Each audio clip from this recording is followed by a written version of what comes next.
안녕하십니까. 인사드리겠습니다. 한국인터넷기업협회 김민천 실장입니다. 오늘 바쁘신데도 불구하고 또 자리를 함께 해주셔서 너무너무 감사드립니다.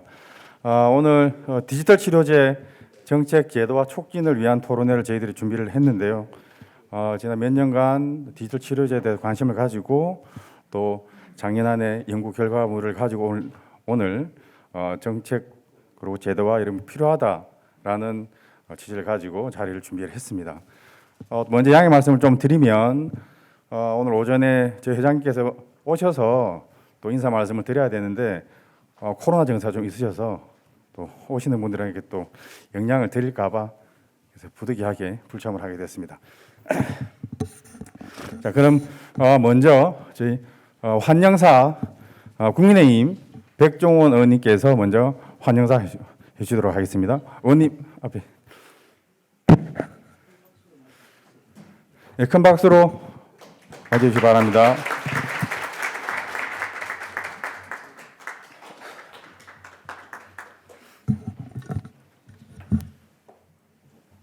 네, 여러분 반갑습니다. 국민의힘 부산 금정구 백종원 국회의원입니다.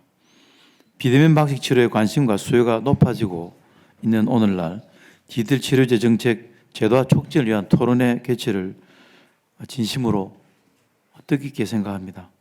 먼저 바쁘신 와중에도 금일 토론회 참석해 주신 존경하는 최영희 의원님께 깊은 감사의 말씀드리고 보건복지위원회 위원님의 대표로 오셔서 너무너무 감사드립니다.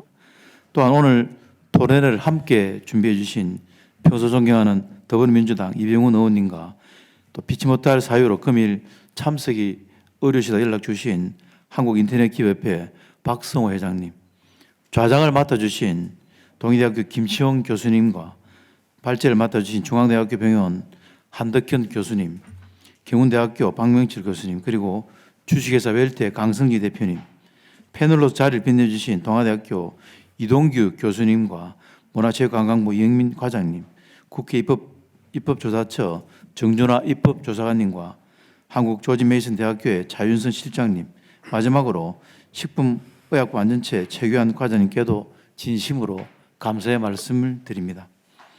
글로벌 시장 조사업체인 프레시던스 리서치의 2022년 발표에 따르면 글로벌 디지털 치료제 시장 규모는 2022년 약 38.8억 달러에 2030년에는 약 173억 달러까지 연평균 성장률이 20.5%에 이를 것으로 예상하고 있습니다. 그러한 상황에서 국내 디지털 치료제 산업은 아직 초기 단계를 넘어야 할 산들이 많이 남아 있습니다. 오늘 토론을 기점으로 국회와 정부, 산업계와 학계에 계신 전문가 여러분 모두가 머리를 맞대고 힘을 합쳐 우리나라 디지털 치료제 산업이 더욱 발전해 나갈 수 있기를 기원합니다. 다시 한번 금일 토론에 참석해 주신 모든 분들께 감사 인사를 드리며 여러분 모두의 가정에 언제나 건강과 안녕이 함께 하시기를 진심으로 기원드립니다. 감사합니다.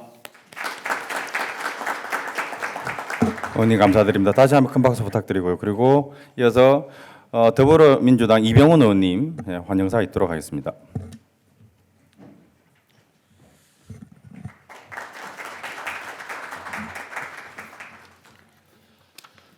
여러분 반갑습니다. 저는 국회 문화체육관광위원회 광주 동부남구을 국회의원 이병훈입니다.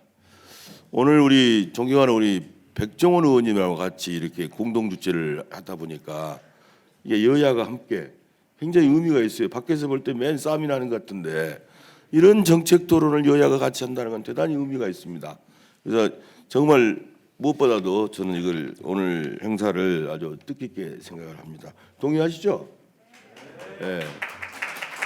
우리 저 백종원 의원님은 부산이고 저는 또 광주고 이게 뭐 동서가 또 이렇게 같이 여야가 같이 대단히 좋은 정책 토론이라고 생각을 합니다. 반갑습니다. 네.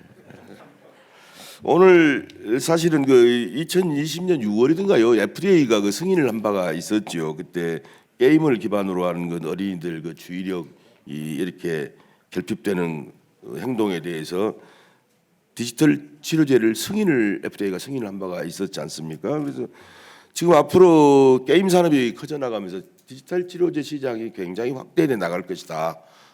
그런 시기에 오늘 이렇게 토론회를 개최한 건 진짜 유의미하다고 생각을 합니다. 특히 우리나라가 이제 글로벌 게임 강국으로 게임 콘텐츠를 전 세계에 굉장히 수출을 하고 우리가 게임 산업 경쟁력을 가지고 있기 때문에 그 디지털 치료제 분야에서도 굉장히 시장이 커져 나갈 수 있지 않겠냐 이렇게 생각이 듭니다. 그래서 이제 보건복지위원회를 같이 하고 우리 백종원 의원님이랑 같이 해서 앞으로 이 시장이 확대되고 또 어린이들 게임에 이렇게 치유가 될 수 있도록 공동의 노력을 기울이겠다는 걸 말씀을 드립니다. 다시 한번 오늘 공동 주최를 해주신 우리 백종원 의원님 그리고 한국인터넷기업협회 박성우 회장님 안 오셨어요? 예, 죄송합니다. 감사드립니다. 우리 오늘 발표를 준비해 주신 우리 박명철 교수님, 한덕현 교수님, 강성기 대표님을 비롯해서 토론을 맡아서 이렇게 같이 참여해 주신 은체부의 이영민 과장님, 그다음에 우리 식약처의 최규환 과장님, 저분들이 할 일이 많아요. 잘 챙겨주세요. 예, 이렇게 감사드립니다. 오늘 이 시간이 우리나라 문화 콘텐츠와 의료 산업이 공동으로 발전하고 성장할 수 있는 계기가 될 수 있도록 많은 관심을 기울이도록 노력하겠습니다. 여러분 새해 복 많이 받으십시오. 감사합니다. 의원님 감사드립니다. 그리고 오늘 바쁘신데도 불구하고 또 이 자리에서 또 축사를 또 해주셨다고 이렇게 바쁘신데도 와주신 국민의힘 최영희 의원님 축사 듣도록 하겠습니다. 큰 박수로 맞아 주시기 바랍니다.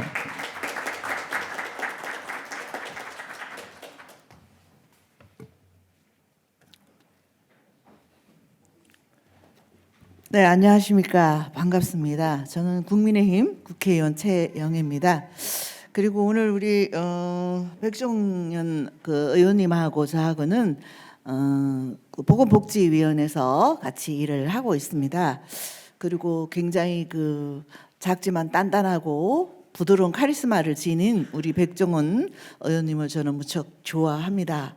그리고 오늘 그 동구의 그 국회의원 이병헌 의원님 말씀 그 동구 지회장님한테 말씀 많이 들었는데요.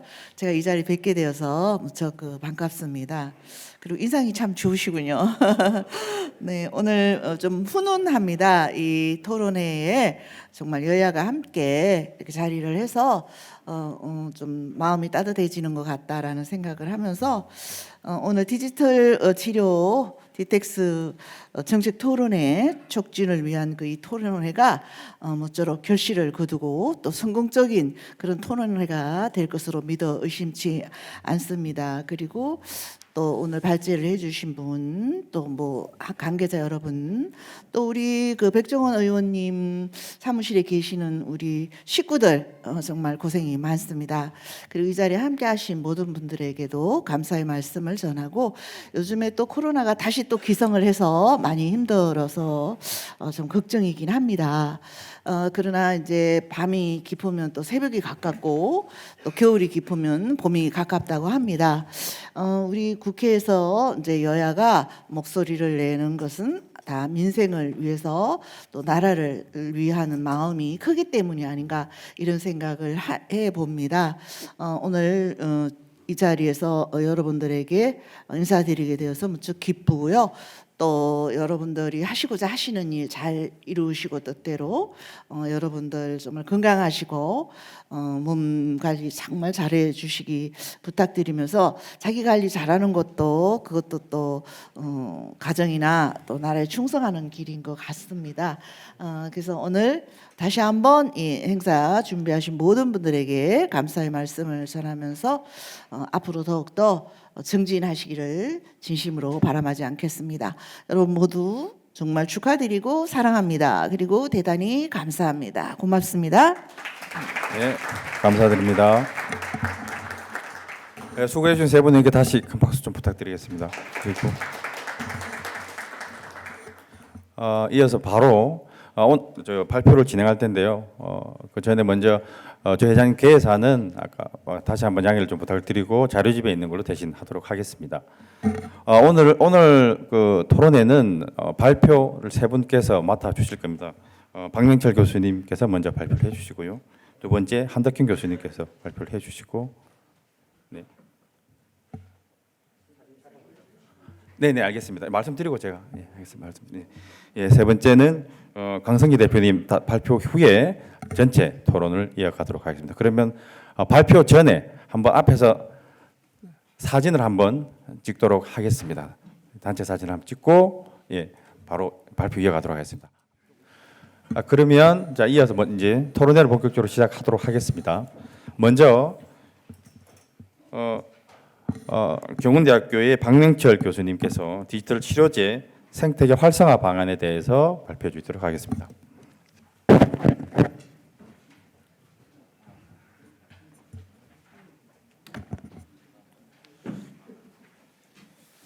네, 반갑습니다. 경운대학교 박명철 교수입니다.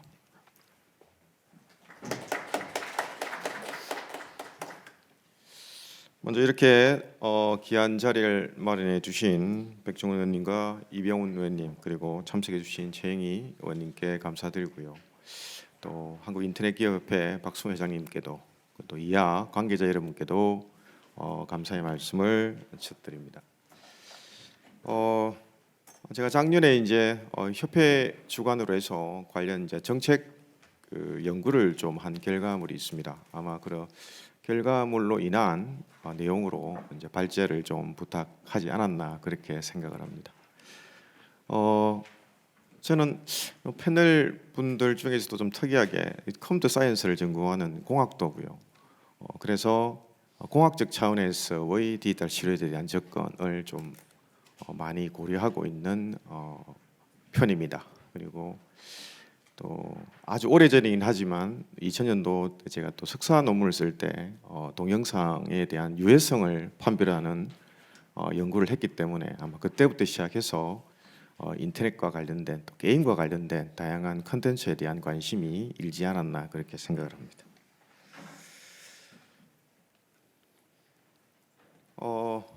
디텍스라 불리는 디지털 치료제는 몇 년 전부터 아주 큰 산업적 이슈가 되기도 하고요. 그다음에 보건복지 관련해서 국가 건강 정진을 위한 또 주요 키워드로 사용되고 있기도 합니다. 일종의 소프트웨어입니다. 디지털 기술로 산출돼 있는 결과물이다라고 보시면 될 것 같습니다. 아마 그래서 제 전공 분야하고 밀접한 관련성이 있지 않나 그렇게 생각을 합니다. 물론 그냥 단순한 소프트웨어나 프로그램이 아니고 고품질, 고신뢰적 소프트웨어다라고 보시면 되겠죠. 결과물상으로는 여러분 알다시피 앱이 될 수도 있고요. 또 가장 보편적인 게임이 될 수도 있고 챗봇이 될 수도 있고 그다음에 VR, XR 등이 될 수도 있고 그래서 치료적 개입이 가능한 소프트웨어를 우리는 디지털 치료제라고 부른다라고 보시면 될 것 같습니다. 또 제 외에도 또 두 분의 발제하시는 분이 계시고 또 토론위원들도 계시기 때문에 너무 상세한 이야기는 또 조금 남겨두도록 하겠습니다. 분야를 보시면 주로 이제 그 만성 질환 관련해서 이게 이제 CBT라고 해서 인지행동 치료와 관련된 분야에 지금 가장 효과성이 잘 뚜렷하게 나타나기 때문에 만성 질환이라든지 호흡기 질환, 심혈관 질환 이런 유의 질병에 주로 많이 이제 디지털 치료제가 접합점이 있고요. 물론 이제 패러다임이 조금 더 바뀌고 기술력이 향상이 된다면 질병 분야도 조금 더 확대되지 않겠나 그렇게 생각을 합니다. 오늘 제가 발제할 수 있는 시간이 제약되어 있기 때문에 전체를 다 말씀드리기는 좀 어려울 것 같습니다. 밑에 유형을 보시면 산업 현장에서도 그렇고 일반인이나 전문가 집단에서도 마찬가지고 약간 혼돈하는 요소가 없지 않아 있습니다. 디지털 치료제가 마치 기존의 디지털 헬스라든지 웰리스 같은 나름대로 스포팅을 위한 도구와 유사하지 않느냐. 그래서 이미 우리가 디지털 치료제를 이용하고 있지 않느냐라고 하는데 아마 그런 분류적인 내용이 뒤에 나오는 세 가지 유형 중에서 정강형이나 보완형, 특히 보완형에 포커싱이 맞춰져 있어서 그렇게 약간의 오해가 있는 것 같습니다. 그래서 본질적인 디지털 치료제는 선두에 있는 독립형 치료제가 실제적인 우리가 지금 논의해야 될 디지털 치료제의 근간이다라고 보시는 게 좋을 것 같습니다. 그래서 다른 치료제의 도움을 받지 않고 독립적으로 치료에 개입을 해서 치료나 예방이나 관리 등이 행해지는 치료제, 디지털 치료제 이렇게 보시는 게 조금 더 적합성이 강하지 않을까 그렇게 생각을 합니다. 문화관광부 위원님도 계시고 또 여기 산업체 오신 분들도 다수가 있는지를 알고 있습니다. 저는 이 디지털 치료제는 물론 중요한 먹거리이긴 하죠. 그래서 그 산업적 가치를 무시할 수는 없습니다. 그리고 그게 가장 큰 관심도가 될 거고 이슈가 될 것 같습니다. 하지만 그 산업적 가치보다는 저는 사회에 기여할 수 있는 사회적 가치 그리고 국민의 건강 정진을 위한 가치를 좀 우선시해야 되지 않는가. 그래야만이 여기 나와 계시는 규제기관에서도 좀 더 다른 모습에 대한 제도적인 내용이 도출될 수 있지 않나 그렇게 생각을 합니다. 그래서 너무 국한적으로 먹거리에만 조금 치중하는 것보다는 미래지향적인 인간 가치, 사회 가치를 조금 우선시하는 디지털 치료제가 되는 게 제가 발제자로서 바라는 바이다라고 이해하시면 좋을 것 같습니다. 크게 한 세 가지 정도 제 주제가 이제 디지털 치료제에 대한 생태계 활성화 방안입니다. 그래서 생태계가 활성되기 위해서는 그 생태계 내 명확한 비즈니스 모델이 있어야 합니다. 그런데 아직까지는 그 비즈니스 모델 자체가 완고하지가 않기 때문에 이 생태계로 진입하려고 하는 구성 요소들이 딱 제한돼 있고 그다음에 또 제한돼 있다 보니까 산업적 활성화도 조금 더딘 면이 없지 않아 있습니다. 그렇다면 이 생태계를 조금 활성화시키기 위해서는 어떠한 방법들이 있겠는가에 대한 부분들을 제가 한 세 가지 정도에 대해서 수가 적용과 관련된 건강보험 적용, 그다음에 게임에 대한 가능성에 대한 확대, 그다음에 마지막에 이제 생태계에 새로운 펀드가 있어야 되지 않겠습니까? 그래서 보험사에 대한 역할을 중심으로 해서 간단하게 언급하도록 하겠습니다. 진행분 제가 몇 분까지 발제를 마치면 되죠? 알겠습니다. 네. 이미 이제 자료집에 명시가 되어 있기 때문에 제가 주저리 다 정독하지는 않겠습니다. 한번 읽어보시면 좋을 것 같고요. 제 나름대로는 조금 필터링을 해서 실현 자료라서 한번 참고해 보시면 좋을 것 같습니다. 그래서 전자에도 제가 말씀드렸지만 보건복지 향상을 위한 전략적 분야다라는 측면에서 접근하는 것이 좀 올바르지 않겠느냐, 제 개인적으로 그렇게 생각을 하고요. 그다음에 규제기관뿐만 아니고 범정부적인 차원에서 이 디지털 치료제에 대한 수요 예측이 조금 필요할 것 같습니다. 그래서 그래야만이 진입하고자 하는 생태계 진입자들에게 뭔가의 다른 또 진입에 대한 장벽을 낮추기 위한 소스를 제공할 수 있기 때문에 다양한 정책적인 보관을 가지고 계시는 정부처 차원에서 수요 예측에 대한 결과물을 또 공시하는 것도 좋은 방법일 것 같습니다. 그 외에는 이제 우선적으로 규제 완화가 이제 가장 큰 문제이긴 하죠. 물론 또 규제 기간 내에서는 이 규제 완화가 그렇게 쉽지 않다는 것도 인지를 합니다. 또 다른 구성원들도 인지를 하고 있고요. 그럼에도 불구하고 디지털 치료제에 대한 고유 특성이 기존의 치료제 유행과는 전혀 다르기 때문에 그에 걸맞는 규제 정책들이 보완돼야 되지 않는가, 혹은 신설돼야 되지 않는가라는 것들을 주시를 해서 한번 언급돼야 될 것 같습니다.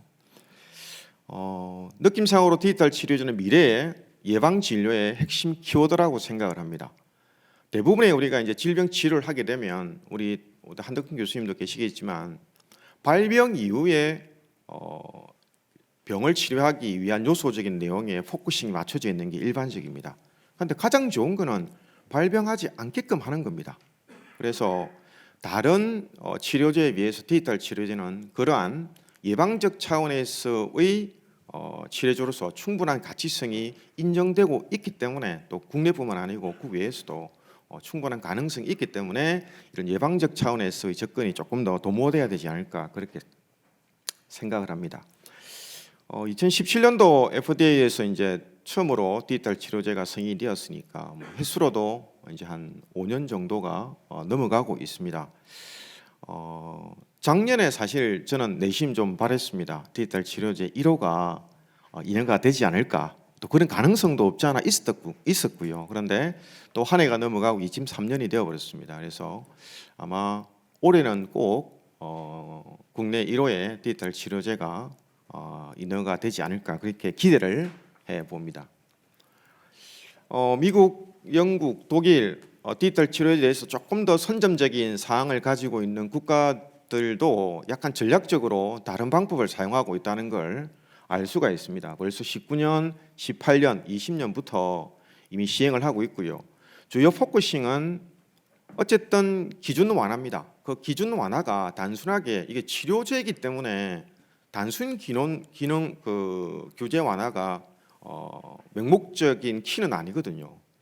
그게 인간의 건강과 밀접한 관계가 있기 때문에. 하지만 디지털 치료제의 특징이 다른 치료제에 비해서 치명적인 요소적인 사항이 조금 덜하고, 특히 전자 이야기했다시피 만성질환 환자에 대한 휴약기에 대한 관리적 차원에서 이루어지는 치료가 많기 때문에 어느 정도 다른 치료제에 비해서는 조금 차별화된 좀 손쉬운 형태의 규제 완화 정책이 필요하다라고 해서 저 세 국가가 그렇게 펼치고 있다라고 보시면 될 것 같습니다. 저 내용들은 또 우리 규제 기관 내에서도 다양한 보고서를, 또 작년에 심평원에서는 디지털 치료제에 대한 건강보험 적용과 관련된 또 보고 사례도 있거든요. 연구 사례가 있기 때문에 그런 연구 보고서에서도 담겨져 있는 내용이다라고 보시면 될 것 같습니다. 하단에 있는 테이블은 국내에 이제 임상 시험을 신청한 디지털 치료제로서 한 사례와 그다음에 국외 지금까지 한 4, 5년 정도 동안 어떤 임상 실험이 있었는지에 대한 질병에 대한 분류, 그다음에 요소적인 내용으로 보시면 될 것 같습니다. 건강보험에 대해서는 제가 조금 함구하겠습니다. 이미 이제 슬라이드에 나와 있고 좀 이따가 이제 또 우리 과장님께서 직접 한번 언급을 해주시지 않을까 생각해서 조금 가름하도록 하겠습니다. 제가 새롭게 생각하는, 그리고 새롭지도 않죠. 당연시 생각하는 생태계 진입 요소 중에 한 요소가 바로 요 인터넷 기업 협회에 있는 회원사들과 게임 회사들입니다. 디지털 치료제가 다른 치료제에 비해서 상징적으로 차별화될 수 있는 가장 큰 근간이 바로 사용자의 참여입니다. 사용자의 참여가 없으면 이 치료제는 가치성이 거의 제로라고 봐도 무관할 정도입니다. 그러면 사용자의 참여성을 정대시키기 위한 방법이 뭘까? 이미 그 참여성이 활성화되어 있는 요소적인 내용에다가 치료적인 내용에 대한 작용 기전을 붙이면 가장 이상적이지 않겠냐. 그 요소가 바로 저는 게임이라고 생각을 합니다. 밑에 보시면 알다시피 2020년에 이제 처음으로 게임 유형의 디지털 치료제가 인가가 됐죠. FDA에서. 그래서 인데바로엑스라고 되어 있는데 사실은 저 게임이 2013년도 에덤 박사의 뉴로레이스라는 게임에서 출발을 했습니다. 그래서 벌써 한 7년 정도의 사실은 연구 과정이 있었던 겁니다. 그전에는 아동에 대한, 노인에 대한 약간 치매성이라든지 그다음 기억력 향상을 위한 요소였다가 이제는 그게 아동에 대한 주의력 결핍 장애를 또 극복할 수 있는 치료제 요소로서도 발전했다라고 볼 수가 있죠. 그래서 이미 이런 형태의 가능성은 이미 확보가 되어 있고 그 확보된 가능성이 이미 시장에 나와 있다라고 보시면 게임에 대한 가능성은 충분히 인지할 수 있지 않을까 생각을 합니다. 그리고 게임이 가지고 있는 기본적인 뭐 클로즈 루프라든지 전공 용어이기도 하지만 그다음에 게이미피케이션이라든지 그다음에 산업적 요소에서는 뭐 서비타이제이션, 스피노프 같은 형식으로 시장에 돌출한다면 충분히 게임사도 경쟁력이 있고 디지털 치료제에 대한 생태계 활성화 측면에서도 충분한 도움이 되지 않을까 그렇게 생각을 합니다. 12월 말경인가요? 공식적인 발표는 아닌 것 같습니다. 작년, 그러니까 재작년이죠. 22년 건강보험사에 대한 실손보험에 대한 누적 적자가 1년의 적자가 2조 6천억이었습니다. 작년에 3조였다면 3조. 실손보험에 대한 적자가 한 6년 동안 계속 지속되고 있습니다. 아시겠지만 뭐 1세대부터 4세대 실손보험 중에서 4세대로 전환하기를 바라고 있지만 일반 가입자들이 잘 전환하지 않지 않습니까? 그럼 결론적으로 보험에 대한 수가 적용이 있어가지고 보험회사가 위험하다는 것은 국가 보건정책상으로도 위험수에 있다라고 볼 수 있습니다. 그래서 4세대 전환을 갖다가 해당되는 경영 실태 평가에도 사용하겠다라고 정부 차원에서는 금감위에서는 이야기하고 있지만 금감동원에서는 그게 손쉽게 아마 전환되지는 않을 것 같습니다. 보험사의 수익이라는 게 다른 게 없지 않습니까? 보험사로부터 사용자로부터 받은 보험료를 미래에 대한 예측된 만일에 대한 사태가 발생했을 때 그걸 대응적으로 손실을 메꿔주는 게 보험사입니다. 손실을 메꿔주는 그 비율이 작으면 작을수록 당연히 보험사는 수익적인 요소가 증대될 수밖에 없습니다. 그러면 보험사 입장에서는 미리 그 예측적인 자원을 조금 빼어서 예방적 차원에서 회원들한테 가입자들한테 투여를 한다면 충분히 보험사로서도 역량이 있는 발전 가능성이 있는 가치성이 있는 투자라고 저는 생각을 합니다. 그래서 그런 요소에 대한 부분들을 제가 좀 정리를 해놨기 때문에 손실에 대한 가상 비율을 어느 정도 정해서 그 손실에 대한 가상 비율을 예방적 치료, 특히 이제 우리가 알다시피 만성 질환으로 사망하는 비율이 전체 81%에 해당되고요. 그다음에 그와 관련된 의료비도 한 전체 의료비의 84% 정도를 차지한다고 이야기를 합니다. 그러면 이런 만성 질환을 예방적 차원에서 장기적으로 관리할 수 있는 디지털 치료제만 있다면 이 디지털 치료제를 보험사가 예방적 차원으로 손실 예상금으로 가상 손실 예상금으로 활용할 수 있는 방법만 제기된다면 이 전체적인 당연히 국가적인 측면에서는 사망률 그다음에 의료 비용도 줄겠지만 보험사 입장에서도 충분히 수익성을 조금 더 증대할 수 있는 방안이 될 수 있지 않을까. 그래서 이렇게 손실에 계속 매몰되어 있지 말고 나름대로에 대한 방법론이 있는 디지털 치료에 대한 진입성이 좀 도모돼야 된다고 생각을 하고 있습니다.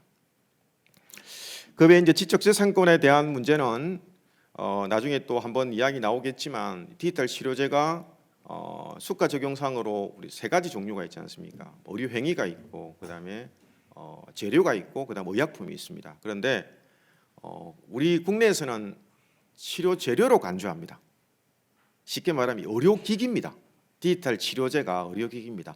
디지털 치료기기죠. 국내 정식 용어는. 그런데 그렇게 하면 의료기기와 너무 혼돈성이 있으니까 저희들이 통상 그냥 DTX다, 디지털 치료제라고 부르는데 일단 국내 규제기관 입장에서는 치료기기다, 의료기기다라고 보시면 될 것 같습니다. 그런데 디지털 치료제는 이 수가 적용을 위한 방법론의 세 가지 특성을 다 가지고 있습니다. 행위이기도 하고요, 재료이기도 하고요, 의약품이기도 합니다.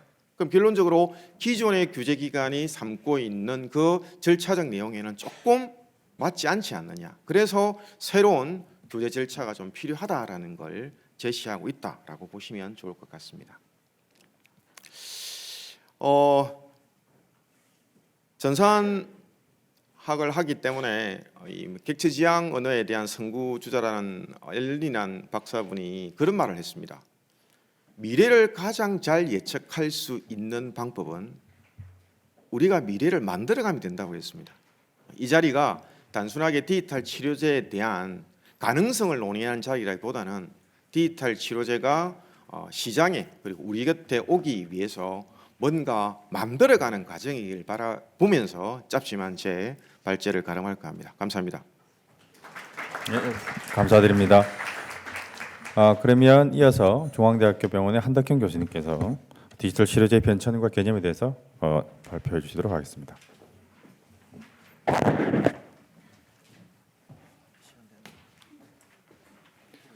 네, 안녕하십니까. 저는 중앙대학교 정신건강의학과 의사 한덕현입니다.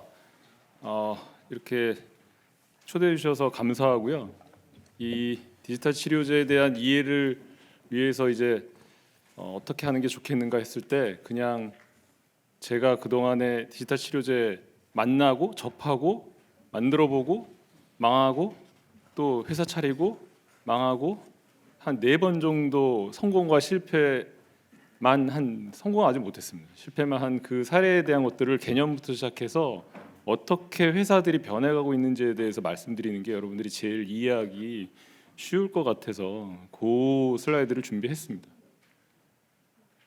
2006년도에 제가 하버드에 있었는데요. 한 친구가 파일을 하나 가져와서 이게 디지털 필이다 그러고 왔습니다. 그래서 제 슈퍼바이저가 야 너하고 똑같이 생각하는 놈 하나 있다. 그래서 만났는데 이게 케미칼 화학적 약이 아니라 디지털 약이니까 이거 가지고 한번 정신과 치료약을 만들어 보자는 거예요. 아이디어가 너무 좋은 거죠. 그때 당시 제가 기능성 게임 연구하고 있었는데 그리고 또 그 게임 가지고 뇌 반응 연구하고 있었는데 이게 딱 맞아 떨어지는 거예요. 그래서 이거 뭐 하려고 그랬더니 이거 가지면 그냥 휴먼 비헤이버 체인지 인간 행동 변화를 하는 데 있어서 이게 되게 좋은 것 같아. 그러니까 디지털로 행동 패턴을 변화시키고 그걸로 한번 가보자라고 해서 사실은 거기 시작되는데 그럼 이 개념이 어디서 시작된 거야?라고 했더니 디지털 인파워먼트라는 개념부터 시작이 된 거죠. 사실은 우리가 하고 있는 일상생활에 있어서 뭐 가버먼트 퍼블릭, 머니, 이코노미, 그다음에 뭐 헬스, 웰빙 뭐 이런 것들을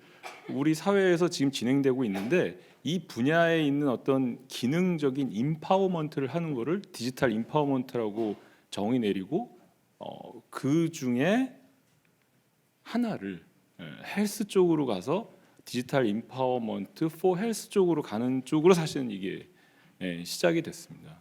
근데 이게 그래서 뭐 이 안에 각종 여러 가지 부분들이 많이 들어가 있죠.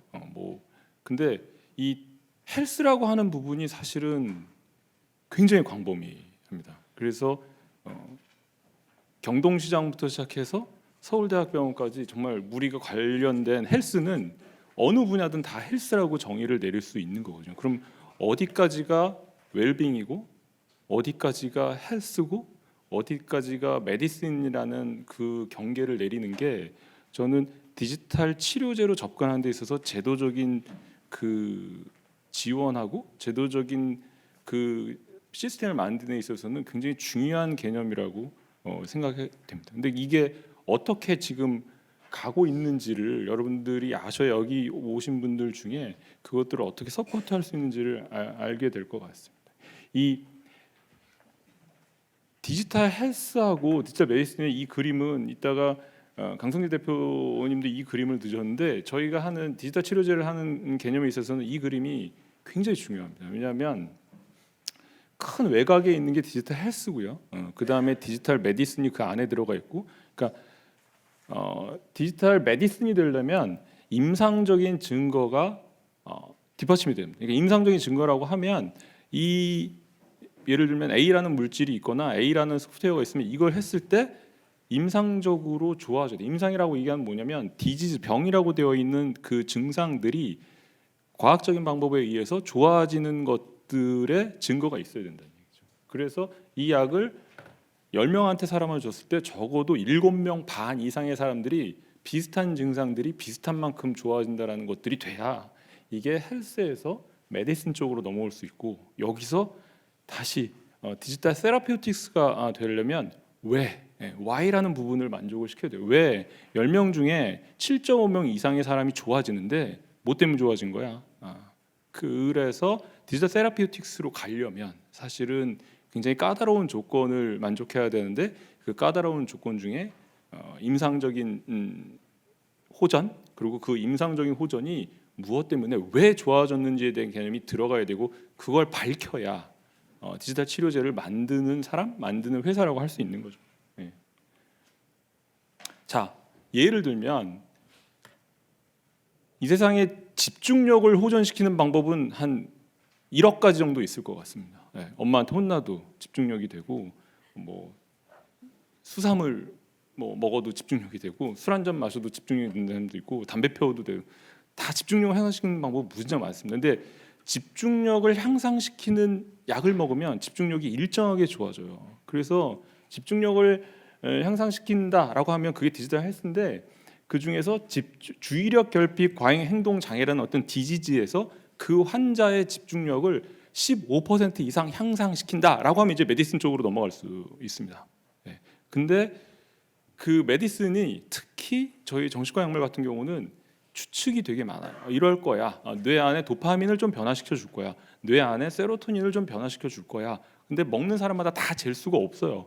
그래서 그냥 클리니컬 에비던스까지 되어 있는 정신과적 약물들은 되게 많은데 이 약이 어떤 기전에 의해서 확실하게 되라는 부분들이 조금 사실은 약한 거죠. 네. 지금 코로나 바이러스도 마찬가지죠. 저희가 백신은 만들었지만 코로나 바이러스를 완벽하게 치료할 수 있는 그 치료제가 나오기 힘든 이유가 코로나 바이러스를 죽일 수 있는 기전을 완벽하게 지금 저희가 해독하지 못했다는 얘기예요.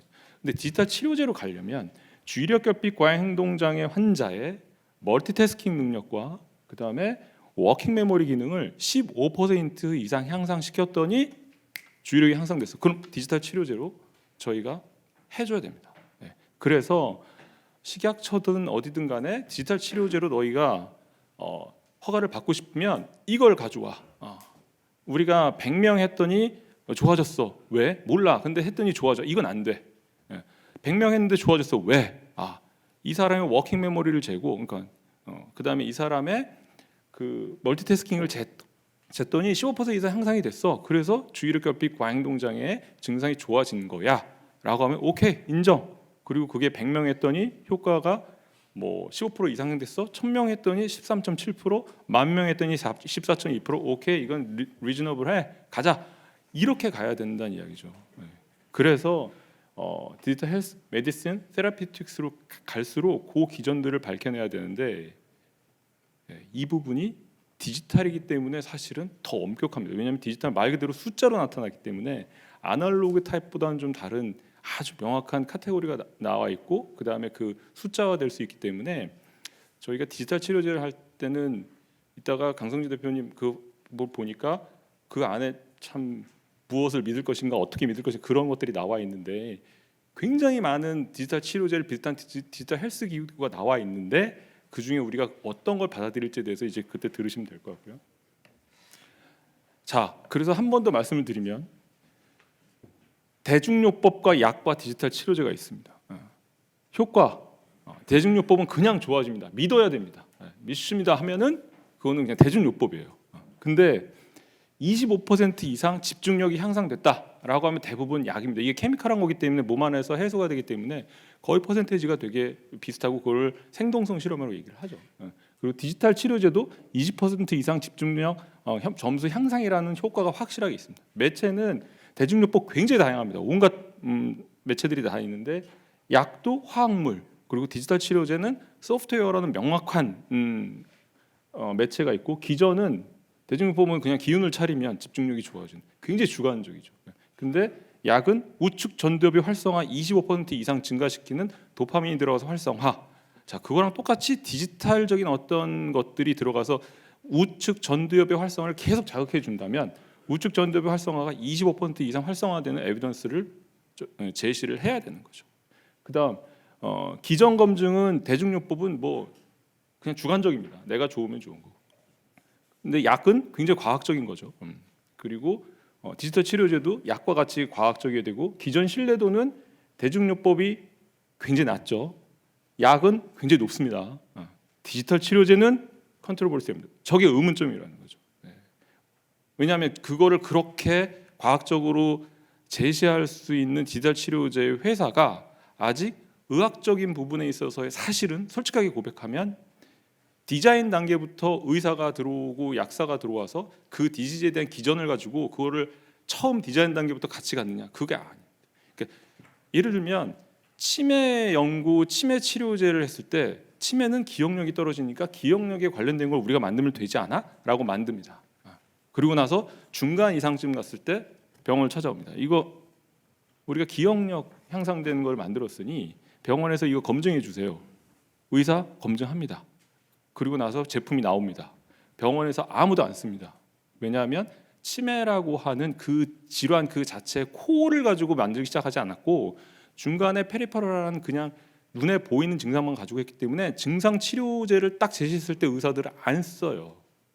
그렇기 때문에 이따가 제가 얘기했지만 처음 그 디자인 단계부터 반드시 병에 대한 그것을 병에 대한 패솔로지 혹은 병에 대한 다이나믹을 얘기하는데 그것들이 인정된 상태에서 디지털 치료제는 시작이 돼야 됩니다. 근데 이렇게 안 해요. 왜냐하면 디지털 치료제는 나 이제부터 이러이러한 아이디어가 있고 시작돼서 시작 준비해서 2년 안에 이게 제품이 돼서 써줘야 돼요. 대중이.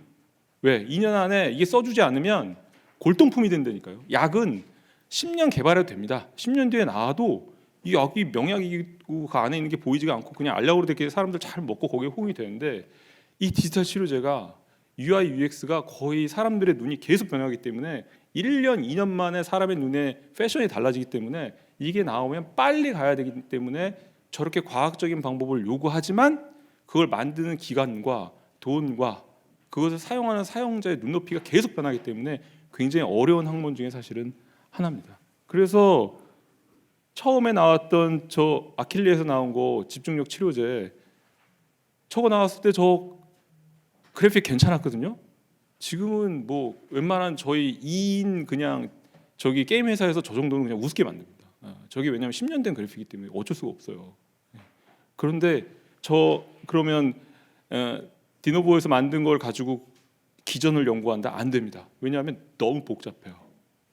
그래서 저게 정말 전두엽이 25%를 장악하는 아니에요. 저 정도면 시각 영역도 막 건드리고요, 측두엽도 건드리고 그래서 전두엽의 25% 활성되는지에 대한 확실성이 없어요. 그러니까 어떻게 돼요? 그 옆에 있는 저런 빨강, 노랑, 파랑 저런 걸로 하려고 그러니까 사람들 저런 거 기겁을 하죠. 아무도 안 하죠. 손으로 해도 저거 할까 말까 하는데 저걸 디지털로 보여준다. 그러니까 저런 딜레마가 상당히 있어요. 그래서 회사들이 어디로 넘어가요? 인지행동 치료로 넘어갑니다. 왜? 인지행동 치료는 나름대로 그 병에 대한 기전이 확실히 되어 있기 때문에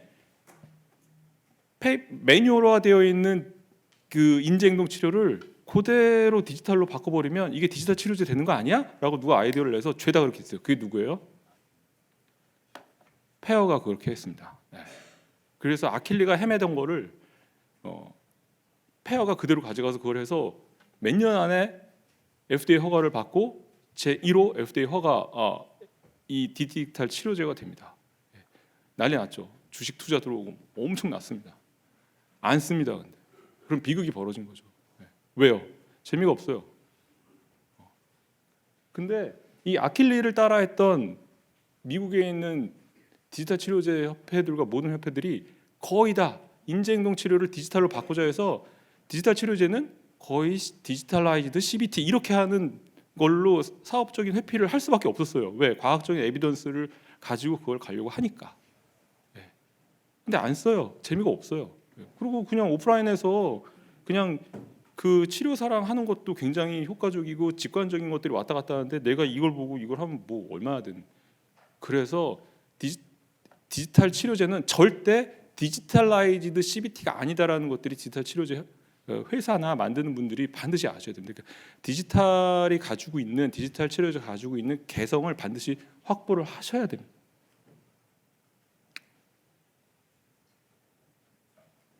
그래서 또 하나 디지털 치료제 아까 박 교수님 얘기하신 것처럼 또 하나의 문제는 뭐냐면 비즈니스 모델이 없습니다. 그러니까 어떻게 돼요? 비즈니스 모델이 없으니까 우리가 알고 있던 그냥 상식적 비즈니스 모델로 이걸 변환시키니까 어떻게 돼요? 의학적인 시스템 안으로 들어오면 비즈니스 모델에 대한 답이 없으니까 비의학적인 필드로 나가게 됩니다. 그래서 나타난 것이 non-prescribed 디지털 치료제가 나오게 됩니다. 원래 디지털 치료제는 아까 얘기한 그 기전이 확실하고 그 기전대로 환자한테 이게 처방이 돼야 되는 아주 클래식한 어떤 이미지에서 그 비즈니스 모델을 파괴하기 위해서 결국 나가는 게 non-prescribed 의사나 치료자의 어떤 처방 없이 그냥 이거 괜찮으니까 이거 쓰면 집중력이 좋아질 것 같아. 과학적인 검증은 어느 정도 됐어. 이렇게 두리뭉실하게 가서 거의 모든 회사들이 지금 현재는 미국에 있는 회사들은 프리스크라이브드 디지털 치료제를 만든다고 하면 웃습니다. 그 왜 헛노력을 해? 왜 헛수고를 해? 다 뭐 non prescribed 가야지라고 해서 non prescribed 디지털 치료제를 가는데 이리로 가면 무슨 일이 벌어지냐면 제가 말씀드렸던 다시 그냥 대중요법으로 가는 non prescribed가 계속되면 그래서 그냥 집중력이 뭐 우측 전두엽이 활성화되고 이거 다 띄고 그냥 집중력 향상시킨 디지털 치료제로 가고 있는 그래서 저도 지금 많이 고민하고 있습니다. 절로 갈까? 경동시장이나 이런 남대문시장으로 가야 하는가? 아니면 이 프리스크라이브 DTX를 고집해야 하는가? 근데 아직은 지금 대학에 있기 때문에 제가 바로 여기서 이제 나가면 경동시장으로 가겠죠. 네. 그래서 지금 그 고민에 놓여 있습니다. 그래서 결국은 디지털 치료제는 디지털라이즈드 CBT가 절대 아니라는 거. 왜? 그 디지털 치료제 디자인, 생산, 임상 실험에 있어 전문가의 실질적인 참여가 필요해야 되고 인지행동 치료적 요소 이외에 디지털 치료의 효과적인 특징적인 필요가 합니다. 그래서 저희가 자꾸 찾아내는 것들이 바이오 시그널이라든지 아니면 직관적인 어떤 변화라든지 그리고 게임의 요소가 사실은 여기서 굉장히 크게 작용을 합니다. 그러니까 디지털라이드 CBT가 안 되고 거기서 라야 되는 랜더마이제이션, 그다음에 몰입이라든지 아니면 거기 가지고 있는 직관적인 어떤 인지적인 변화 이런 것들이 게임에 가지고 있는 게이미피케이션이 여기서 디지털 치료제가 작동할 수 있는 굉장히 좋은 힌트가 될 수가 있고요. 그다음에 전문가 교육 혹은 도움 단체 기관이 필요합니다. 그리고 DTX가 비즈니스 모델을 필요로 합니다. 근데 저는 한국에서의 디지털 치료제는 오히려 역설적으로 굉장히 유망하다고 보는 게 저는 의사이기 때문에 보건복지부의 의료보험 제도에 강하게 묶여 있는 사람 중에 하나인데 이 의료보험 제도가 디지털 치료제에서는 외국에서 따라올 수 없는 굉장히 좋은 이점이 될 수 있습니다. 즉 의료보험에서 비급여라도 그것들을 인정을 해주고 그것들을 비급여라도 쓰게 해준다면 일종의 아까 말씀드린 라이선스 비슷한 것들을 얻게 되는 거고 자격을 얻게 되는 거기 때문에 오히려 한국 의료 시스템을 이용한 디지털 치료제가 거기에 파이프라인을 타고 번질 수 있지 않나 그런 생각을 하게 되고요. 그다음에 그래서 프리스크라이브드 DTX가 외국에서는 힘들지만 저희 한국에서는 충분히 통할 수 있다라고 저는 생각을 합니다. 또 제약 바이오 회사의 생각 전환과 투자, 제약회사 엄청나게 지금 꿈틀꿈틀 움직이고 있거든요. 근데 어디서 막히냐면 비즈니스 모델의 B자만 딱 나온 바로 고개를 들어요. 제가 한 5개의 회사를 만나는데 뭐 가서 처음에는 기분 좋게 잘 얘기하다가 맨 마지막에 그래서 교수님이 생각하시는 비즈니스 모델은요? 라고 얘기하면 서로 침묵만 흐르다가 끝나죠. 여러분 다음에 뵐게요라고 다시 연락이 안 오는 그런 현상이 계속 반복되고 있는데 어쨌든 이 제약회사 바이오 회사가 이 위에 있는 한국 의료 제도를 조금 잘 오히려 이용한다면 비즈니스 모델도 충분히 가능하지 않을까 그런 생각이 듭니다. 네, 감사합니다. 네, 교수님 감사드립니다. 그러면 마지막으로는 주식회사 웰티의 강성기 대표님께서 디지털 치료제 제도화로 만들어질 미래를 위한 제언에 대해서 발표해 주시도록 하겠습니다.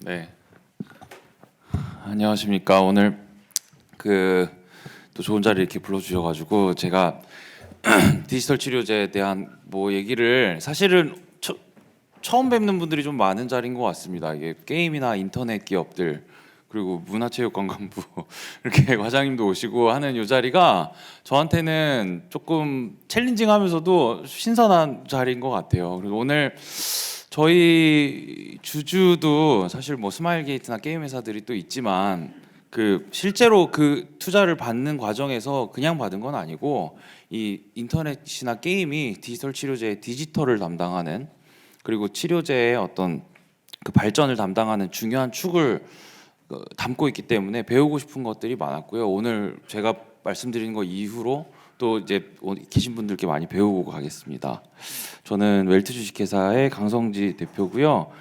디지털 치료학회랑 뭐 한국의료기기 산업협회랑 이런 쪽에서 이제 뭐 많이 활동을 하고 있었습니다. 저도 앞에 한덕현 교수님께서 좀 티저로 제 발표를 몇 가지를 누설해 주셨는데 그렇습니다. 저도 이제 의과대학은 졸업을 했는데 사실 의과대학 졸업 이후에 임상이나 진료 쪽을 본다기보다는 이제 삼성전자 뭐 이런 쪽에 들어가서 IT 뭐 융합 된 그런 전략 분야를 좀 많이 담당을 했었고 그래서 무슨 과냐 그러면 항상 전 전자과 의사라고 답을 하고 다니고요. 그렇기 때문에 디지털 치료제를 개발하는 이 시기가 저한테는 어쩌면 그냥 운이 좋은 시기인 것 같습니다. 이게 디지털의 시각과 치료제의 시각을 골고루 봐야지 사실 디지털 치료제를 이해하는 거를 제대로 할 수 있다라는 생각을 합니다. 이 디지털 치료제를 제도화하는 관점에서도 그런 부분들을 많이 반영하려고 노력했고 식약처의 가이드라인이나 이런 거에도 잘 반영이 돼 있는 것 같아요. 근데 이걸로 그럼 우리가 어떤 미래를 기대할 수 있냐 이거를 정확하게 그려내는 게 되게 중요할 것 같은데 요 세 가지일 것 같습니다. 첫 번째는 경험제가 신용제가 됩니다. 게임은 대표적인 경험제일 거예요. 해보니까 재밌더라. 그러니까 또 하죠. 남도 하죠. 그렇게 되는 거예요. 근데 약은 맛있으니까 드십니까? 그냥 믿고 먹는 거잖아요. 그죠? 신용제로 먹는 거예요. 건강기능식품은 경험제예요. 그렇지만 약은 신용제입니다. 두 번째는 과학이 시장을 만나는 거고요. 세 번째는 이 모든 게 진화합니다. 요 세 가지 말씀을 드리도록 하겠습니다. 이 경험제라고 하면 이 회사를 제가 뭐라고 하려고 가져온 게 아닙니다. 훌륭한 회사예요. 누움이라는 글로벌 디지털 헬스케어 회사고 지금 수천억씩 미국에서 매출을 내고 있고 지금까지 수억 명이 다운로드를 받은 그 다이어트 식이를 관리하는 앱입니다. 여기 보시면은 별점 4.3점에 1,000만 명 이상 다운로드하고 전체 이용가 다 좋아요. 근데 여기에 16주 만에 8kg 감량 이렇게 써놨어요. 이거 믿을 수 있나? MAU, DAU 높다고 얘기해요. 편의성이 좋은 건 알겠어요. 근데 이게 안전한가? 유효한가? 사실 그 질문에 대한 답은 하나도 없습니다. 써봤더니 좋아요. 네, 그거 믿고 그냥 쓰는 건데 이 회사에 실제로 이게 펀넬링이라고 하죠. 그 광고를 해서 클릭을 하고 처음에 유입을 시키고 그 사람이 결제를 하기까지 그리고 다시 재결제를 하기까지 하는 그 깔때기입니다. 검색 엔진에 광고부터 띄워서 이제 되다 보면 99% 정도는 이거 안 맞는다 하고 떨어져 나가는 거예요. 어쩔 수 없어요. 모든 게. 근데 1% 정도가 이제 남아서 만족해서 게임으로 치면 현질을 하고요. 이 앱으로 치면은 구독을 하거나 이런 식으로 이제 실제로 수익을 내는 유저로서 이제 전환이 됩니다. 전환 비용들을 그렇게 감당을 하고 이 시스템을 운영하는 거죠. 경험제는 이렇게 해왔고 그것이 문제가 있지는 않습니다. 근데 여기서는 이제 문제가 생기는 거죠. 신용제를 똑같이 판다? 네. 어떤 효과가 있다는 건 압니다. 근데 이게 지금 관리하셔야 됩니다. 식약처 지금 제가 보니까 이게 좀 이상해요. 저는 사실은 암을 이기는 식사 관리 똑같은 식사 관리예요. 이 회사가 지금까지는 그냥 무법의 지대에 있었던 것 같습니다. 특별히 규제도 없었고요. 하는 게 특별히 불법도 아니었던 것 같아요. 근데 암 환자를 대상으로 한다라고 하는데 이게 전체 이용가가 그럼 말이 되나? 네. 그냥 내가 암 환자일 거라고 생각하고 한번 써보면 되나? 이거 이상하죠? 이상하죠? 그리고 암 환자가 아닌 사람이 만약에 쓴다고 해보세요. 그 사람들이 그럼 제대로 이게 되는 걸까요? 피해도 볼 수 있습니다. 그리고 그 암 환자를 그럼 어떻게 찾아가야 될까요? 광고로 해서 암 환자 클릭하세요 이렇게 할 수 있나요? 암 환자를 찾아가는 가장 효과적이면서도 확실한 방법은 의사 선생님이 처방을 하는 걸 겁니다. 그죠? 암 환자가 그 암 환자로 진단받기까지의 과정을 의사 선생님들은 수행을 해서 진단 이후에 그 약과 치료를 위한 무언가를 전달을 하는 그 역할을 띠고 있으니까. 근데 그게 의사 선생님이 주려면 이제 안전하고 유효해야겠죠. 아무리 그래도 이게 내가 환자한테 뭔가를 주는데 이게 안전하지도 않고 효과가 있는지도 믿을 수가 없으면 이거 어떻게 줍니까? 그럼 누구를 믿어야 되나? 사실 한의학이나 이런 쪽에서는 그냥 나를 믿어라라고 얘기하는 경우도 있고 여러 가지 있어요. 근데 우리가 알죠. 이제 누구를 믿어야 될지는 국가가 국민을 대신해서 이런 검증의 과정을 대신하고 믿을 수 있는 것과 믿을 수 없는 것을 선을 그어주는 과학적인 잣대로 그 규제의 과학을 실행하는 식품의약품안전처를 믿는 게 가장 합리적이겠다. 이게 디지털 헬스케어가 디지털 치료제가 되는 과정에서 자성하고 본인들의 어떤 채찍과 당근을 그냥 달라고 부여한 과정이었던 것 같습니다. 이 디지털 헬스케어의 시장은 그래서 조금은 좀 난해했어요. 이렇게 믿을 수 없는 것들도 막 섞여 있고 아님 말지 한 번 속고 어차피 떨어져 나가면 회사 문 닫으면 돈은 벌었으니까 이런 식으로 하는 별로 이렇게 질이 좋지 않은 플레이어들도 분명히 있었던 것 같습니다. 근데 이 플레이어들로 인해서 전체 시장의 신뢰를 잃느니 우리가 필요한 어떤 검증의 과정을 거쳐서 지금의 약국처럼 사용 목적과 그것에 대한 검증된 것 부분들, 그것에 매겨져 있는 또 가격들 이런 것들을 정돈된 형태로 소비하는 시장이 합리적이겠다라고 이제 정리가 된 게 디지털 치료제다라고 생각하시면 될 것 같아요. 뭐 게임이랑은 그런 면에서는 조금 다를 것 같습니다. 인터넷 그냥 일반적인 비즈니스들과는 마치 뭐 이런 것 같기도 해요. 이게 그냥 이미 있었어요. 사실은 뭐 아스피린이라는 게 버드나무 껍질을 삶아서 먹으면 나오잖아요. 근데 거기에 농약이 묻어 있을지 벌레가 섞여 있을지 이게 그러면 얼만큼 삶아서 먹으면 되는 건지 그냥 알아서 먹다가 뭐 너무 많이 먹어서 문제가 생기는 경우도 있고 뭐 별일이 있었겠죠. 근데 그것을 바이에르이라는 독일 회사가 아스피린이라는 정제된 형태로 이제 그 집약을 시켜서 출출을 해서 안전성과 유효성을 검증하고 한 알당 몇 미리 해서 규격을 정하고 그것을 이제 표준을 정하고 그게 가능하니까 이제 다른 나라 규제기관에도 이제 그걸 기반으로 설득할 수가 있고 그래서 글로벌화와 버드나무를 키우는 농장이 아니라 아스피린을 만드는 글로벌 제약회사로서의 산업화까지 이루어낼 수 있었다. 예, 그것이 가능해진 게 이미 약엔 있었거든요. 근데 디지털 헬스케어나 디지털 치료제에서도 그런 변화가 지금 우리가 겪고 있는 상황인 것 같습니다. 그래서 중요한 거는 신용제에서 중요한 건 딱 이거예요. 끊기지 않는 신뢰. 예. 자, 저희가 만들었다고 칩시다. 이걸 그냥 고객한테 주면 믿을 수가 없어요. 그냥 의사한테 주면 믿을 수가 없어요. 하지만 저희가 뭔가를 만들었을 때 식약처가 품목 허가를 내주십니다. 그러면 식약처를 믿고 의사는 처방을 합니다. 그러면 처방한 의사를 믿고 심평원은 수가를 인정하고 보험료를 지급합니다.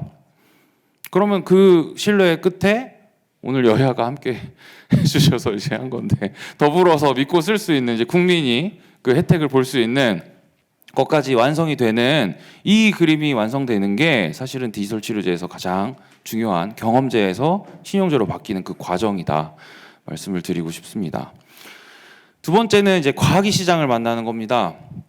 네, 뭐 게임에서도 IP가 있죠. IP를 기반으로 뭐 이렇게 알파 테스트, 베타 테스트를 해서 게임을 만들죠. 똑같습니다. 여기도 IP가 있습니다. 이런 특허와 연구 결과. 근데 그걸 과학이라고 부릅니다. 그 과학을 이제 1상, 2상을 해서 약을 내는 거 똑같습니다. 사실은. 근데 그 IP가 지금 죽어 있었던 거예요. 쉽게 말하면 시장이 없으니까요. 게임이라는 인더스트리가 없고 뭐 그걸 유통할 수 있는 채널이 없었던 거라고 생각하시면 아마 이해하기 쉬우실 겁니다. 연구는 열심히 했고 뭐 한덕현 교수님이나 기존에도 그런 그것들을 많이 IP를 만들어내는 우리 창작자들이 계셨지만 저희 같은 경우에는 이제 이은 교수님이 개발하신 이런 게 그냥 정부 과제였어요. 그냥 이거 가지고서 데이터를 받고 불면증이 치료된다라는 걸 그냥 논문을 쓰셨고 이런 거를 하면 어떨까 아이디어가 있어서 특허도 그냥 쓰셨고 근데 그 과정에서 만든 사실 그렇게 뭐 제품 같지는 않지만 간단한 형태의 앱도 있었어요. 근데 요거를 이제 바이오 회사에서 원천 물질 같은 걸 저희가 사오듯이 산 거예요. 그 IP의 가치를 본 거죠. 왜냐? 시장이 있기 때문에. 그래서 인지행동 치료의 그것이 디지털 치료의 전부는 아니다 이제 말씀하셨지만 이게 가장 쉽고 우선 빨리 할 수 있기 때문에 한 거는 맞아요. 그래서 불면증 인지행동 치료라는 게 너무 당연한 겁니다. 뭐 누가 이렇게 시비를 걸 수 있는 영역이 아니라서 우선은 이걸로 시작을 해야만 했어요. 뭐 이렇게 워낙에 설득할 대상들도 많은데 논란이 있는 거 가지고 시작하기에는 너무 에너지가 많이 드니까요. 근데 저도 그렇게 얘기하고 싶습니다. 이건 그냥 불면증 인지행동 치료의 전산화다. 디지털화가 아니에요. 그냥 전산화. 그냥 그 앱으로 갖다 박아 놓은 겁니다. 뭐 35만 원 정도 뭐 이렇게 우리나라에서는 수가가 잡힌대요. 근데 뭐 미국 같은 경우도 더 상황이 다르겠죠. 근데 요게 그냥 바로 그 앱으로 쉽게 말하면 이렇게 대면 상담을 하던 대면 강의를 하던 이런 것들이 우리가 보시면은 아주 고품질의 그냥 정해진 어떤 스튜디오에서 정해진 프로토콜에 따라 이게 하나의 컨텐츠로 딱 만들어 놓으면 굳이 그 사람 직접 선생님을 만나서 성적을 치료받지 않더라도 이 디지털 교육만 받으면 성적이 치료되죠. 네. 근데 그거를 하기 위해서 우리가 좀 생각보다 저렴하고 뭐 무한대로 쓸 수 있고 효과도 이미 검증돼 있습니다. 근데 의사는 그럼 여기서 다시 비유하면 뭘까요? 그냥 학습 지도해주는 그냥 가까이 있는 선생님 아닐까 싶어요. 이미 이런 컨텐츠는 있고요. 당신은 국영수 중에 뭐 수학이 약하니까, 근데 수학을 보니까 뭐 초중급 때 중에 한 중급 정도 돼서 중상급 정도 코스를 들으면 돼요. 그럼 그 컨텐츠를 가져다가 들어보라고 하면 되겠죠. 구주얼 미주얼 설명할 것도 아니고 그런 역할일 것 같습니다. 그냥 뭐 아무거나 네가 듣고 싶은 대로 들어라가 아니라 그 사람한테 맞는 과목과 난이도를 골라서 이제 선택해주는 그런 역할, 학습 지도를 해주는 역할이 의사의 역할과 비슷할 거라는 이제 비유도 해볼 수 있을 것 같아요. 그래서 각 국별로 이제 시장을 만났는데 시장이 상황이 다른 겁니다. 과학적인 기전은 같지만 영국은 인건비가 뭐 공공의료이기 때문에 그냥 그렇게 비싸지 않고, 미국은 민간 주도의 보험 시장이기 때문에 너무 비싸고, 그리고 독일, 일본 상황이 다르죠. 그러니까 가격은 다 다르지만 이제 우리나라는 뭐 저희나 뭐 에임메이드 같은 회사가 이제 불면증 디지털 치료제를 이제 개발을 해서 저희 같은 경우에는 한 2월 정도에 보완 자료를 제출해서 이제 완료를 할 수 있을 것 같습니다. 근데 이게 디지털로만 끝나는, 그러니까 치료제로만 끝난다고 하면 여기까지입니다. 근데 이제 디지털이 들어가기 때문에 진화한다는 얘기를 할 수 있을 것 같아요. 게임도 보시면 처음에 출시할 때 그냥 출시한 거 그대로 가시나요? 계속 업데이트하죠. 패치 업데이트하고 진화하잖아요. 그걸 통해서 더 재밌게 그 매출도 늘리고 뭔가 발전을 시키는 그 개념이 같습니다. 그래서 디지털 헬스가 디지털 메디슨이 되는 것까지면 그냥 거기까지예요. 근데 디지털 치료제라고 얘기하는 것에는 하나가 더해집니다. 리얼 월드 아웃컴. 그러니까 실사용 유저의 어떤 반응, 실제 게임 유저의 반응, 이런 것들을 가지고 패치 업데이트를 하는, 그러면서 게임성을 높이고 후발주자들을 그 별다른 특허가 없이도 사실 그런 게임성과 그 브랜드만으로 견제해낼 수 있는 이런 것이 게임의 강점이죠.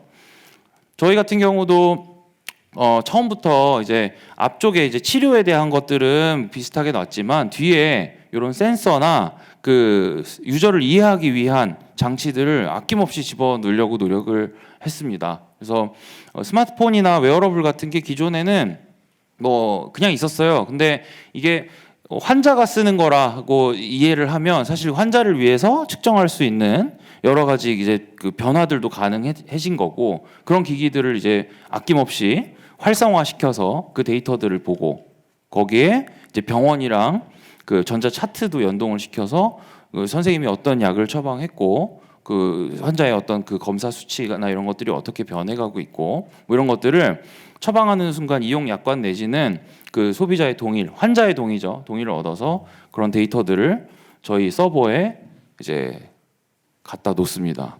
그렇게 되면 게임 유저들의 어떤 행태 분석을 해서 어디에서 망설이고 떨어져 나가는가, 어디에서 고민하다가 결제를 하는가, 뭐 이런 부분들을 찾아서 거기에 어떤 수익 모델들을 극대화시키기 위한 방향으로 개선을 하시죠, 그죠? 근데 저희는 어떻게 하면 환자를 더 잘 치료할까, 어떻게 하면 환자가 이걸 계속 쓰게 할까, 뭐 이런 부분들을 가지고 데이터의 밀도나 빈도나 그 같은 질병을 가진 사람들의 순도 있는 데이터를 바탕으로 실시간으로 비대면으로 임상 시험을 하는 것 같은 그런 개선 작업들을 이제 갖고 나갑니다. 그렇게 되면 기존에 이제 경험하지 못했던 기능들이 진화해서 탄생하는 게 가능해질 거라고 보고 있고 실제로 준비를 하고 있습니다. 예를 들면 이런 기능들일 거예요.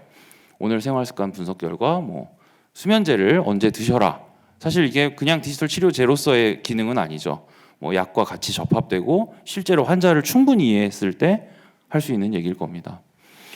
한국이 진화를 위한 최적의 환경은 갖췄다고 생각을 해요. 인터넷 그 망이 깔리면서 우리가 슈팅 게임들, 배틀그라운드나 뭐 크로스파이어 같은 게임들이 먼저 발전한 건 우연이 아닐 거라고 봅니다. 예.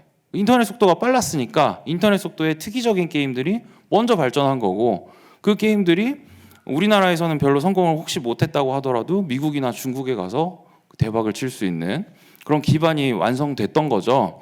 사실 디지털 치료제만 봐도 이 IT 기업과 이 훌륭한 병원들이 있는 우리나라가 절대 뒤질 환경은 아닐 거라고 보고, 이 진화를 통해서 궁극적으로 만들 최고 난이도의 어떤 성능은 아마 이런 것들일 것 같아요. 그래서 뭐 근데 이게 안전하고 유효하고 경제적이어야지 그냥 써라 뭐 이렇게 할 수는 없겠죠. 디지털 치료제 제도화와 그런 고민이 필요한 거고, 지금 뭐 가이드라인과 뭐 수가 뭐 이런 부분들이 이제 등장은 하지만 뭐 조금 아쉬운 부분들은 있어요. 저번에도 말씀드렸던 거지만 이게 정부가 완벽하게 주도하는 시장입니다. 게임처럼 내가 가격을 정하고 이런 게 불가능해요. 그렇기 때문에 국민과 어떤 보험의 이점을 충분히 대변해서 그 보험 정책을 존중하면서 갈 수밖에 없는데, 지금 혁신이라는 어떤 키워드에 대해서 보험자가 이런 거를 지불해야 될 명분이 부족하다는 것만으로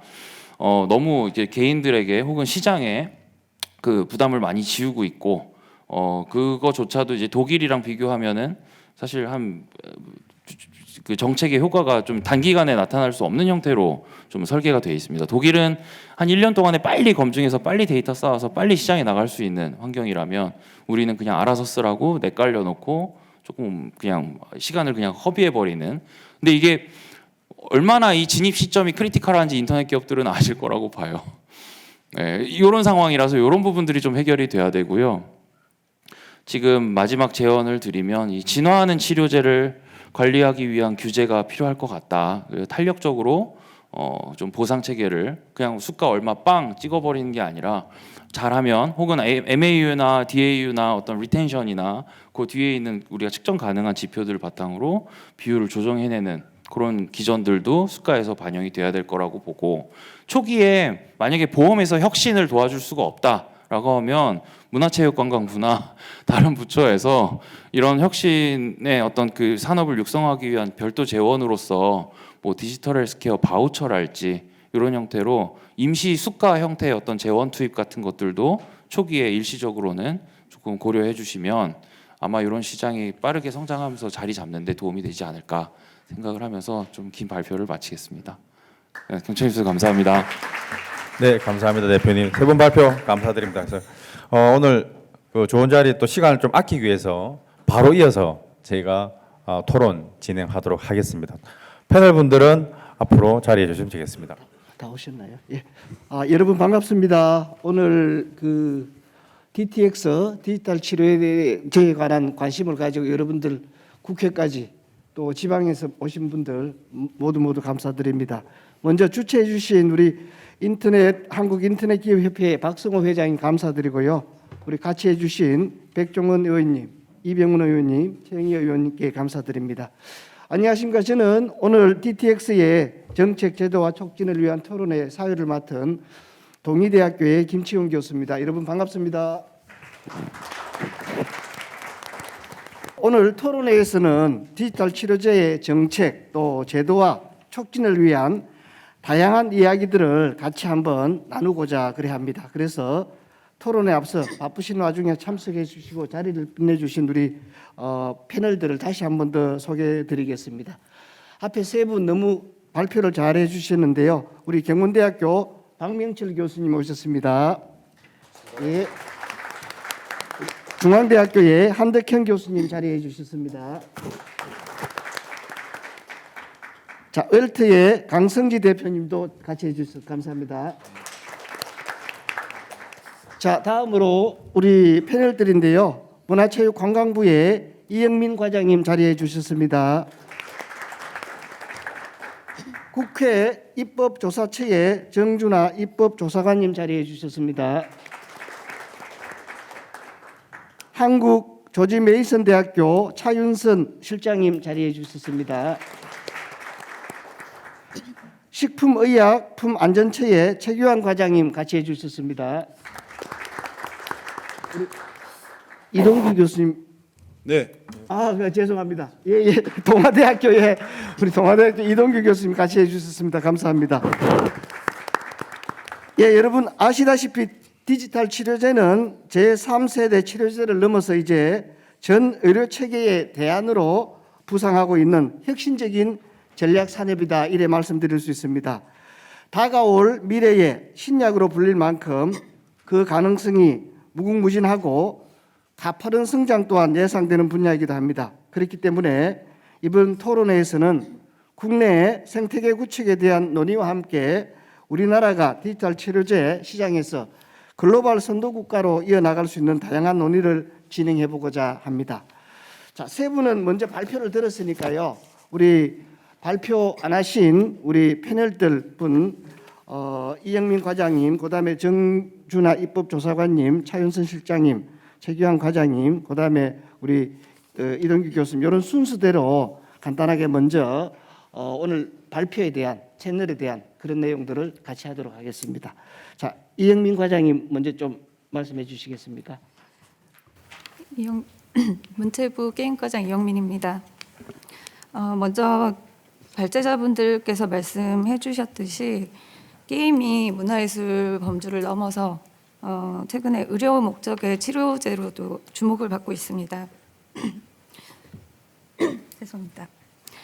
이렇게 주목받는 이유는 뭐 발제자분들이 말씀 주셨지만 게임이 갖고 있는 어떤 재미적 요소와 그리고 즉각적인 피드백이 치료에 대한 거부감을 줄이고 또 그 치료에 대한 접근성과 지속성을 높일 수 있기 때문이라고 생각하고 있습니다.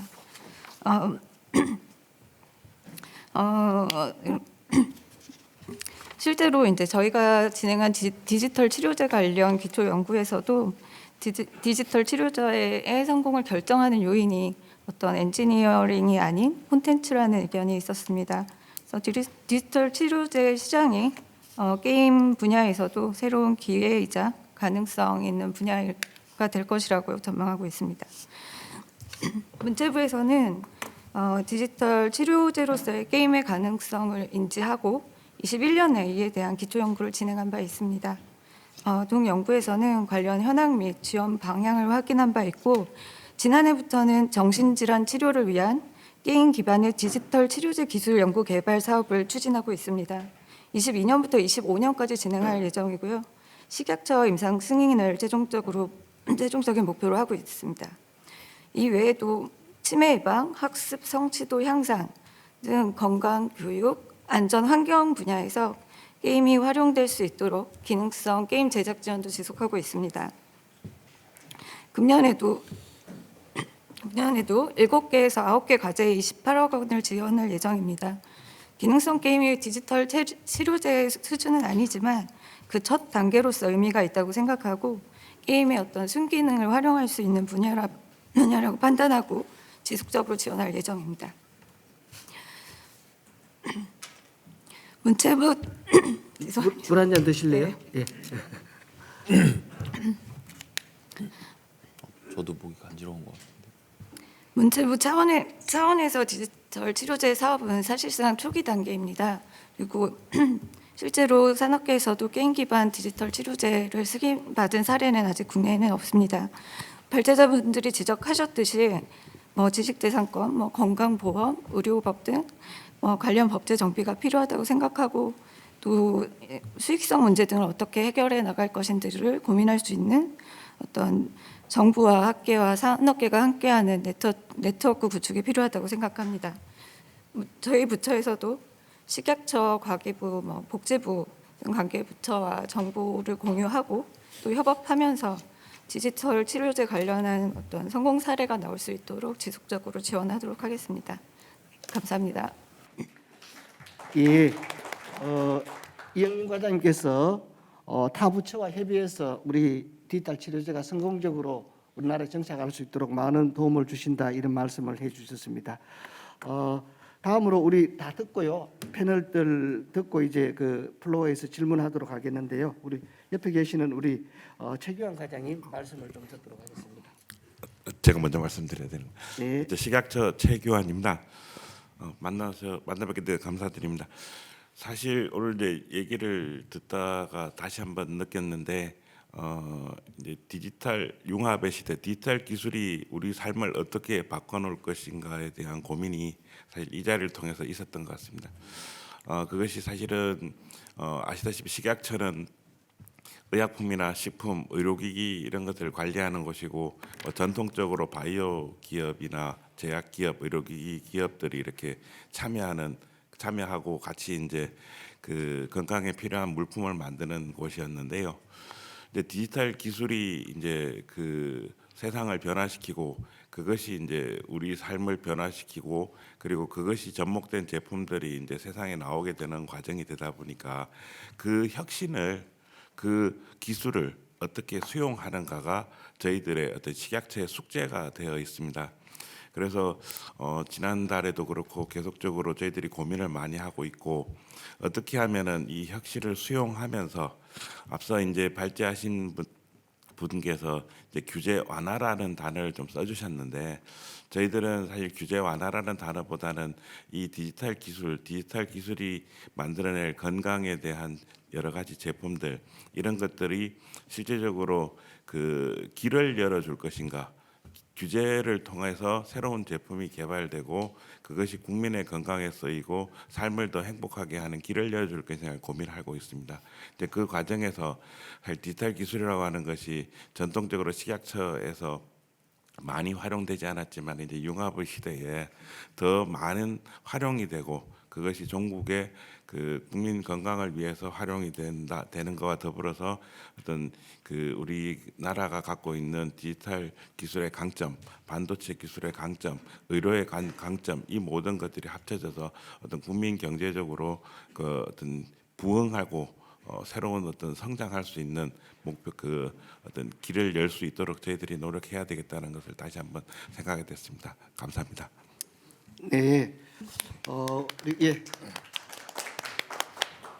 식약처의 숙제 또 디지털 기술의 발전 이런 것들에 관해서 우리 과장님께서 아낌없는 지원과 같이 할 수 있도록 하겠다는 그런 말씀입니다.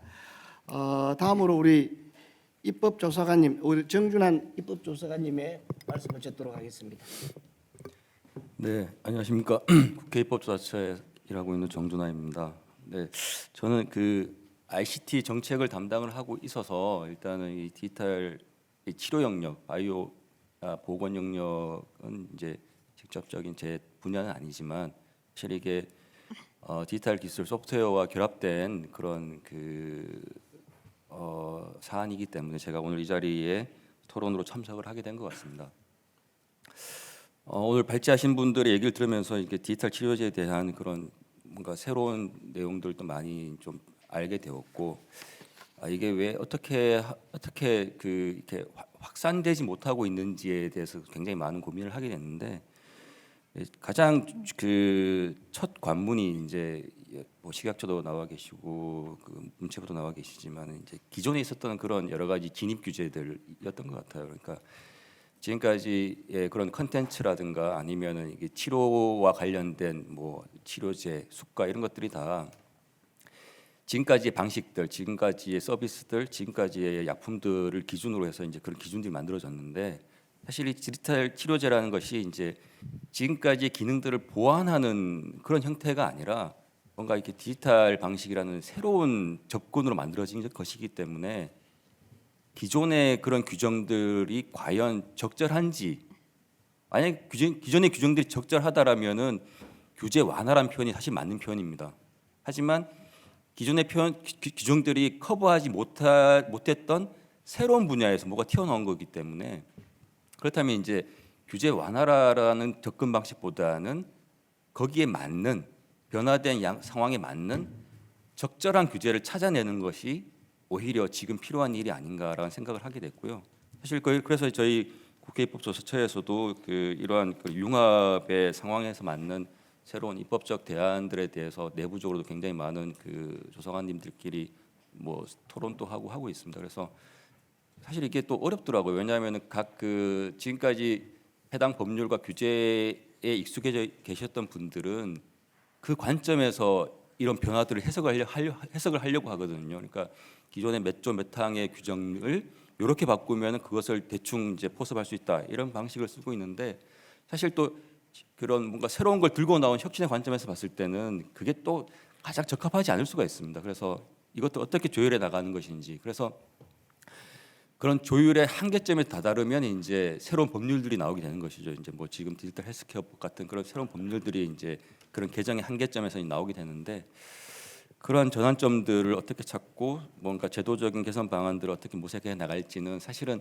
한 분야 뭐 특정 계층, 특정 그룹의만의 노력이 아니라 굉장히 여러 그 그룹들이 모여가지고 서로의 그런 몰랐던 부분들을 서로 공유해 나가는 그런 노력이 굉장히 필요하겠다라는 생각이 들고요. 그리고 이 디지털 치료제를 이제 그 확산을 해 나가는 과정에서 아까 그 문체부 이영범 과장님께서 말씀하셨지만 이제 R&D, 정부 R&D가 좀 필요하다고 생각을 하고 있습니다. 왜냐하면은 사실 그 펀딩이 부족해서 이 치료제가 개발 안 된다라기보다는 이렇게 뭔가 퍼블릭 섹터에서 가지고 있는 여러 가지 데이터라든가 그다음에 그 관계 부처의 직간접적인 지원이 사실은 굉장히 필요한 영역이기도 하고요.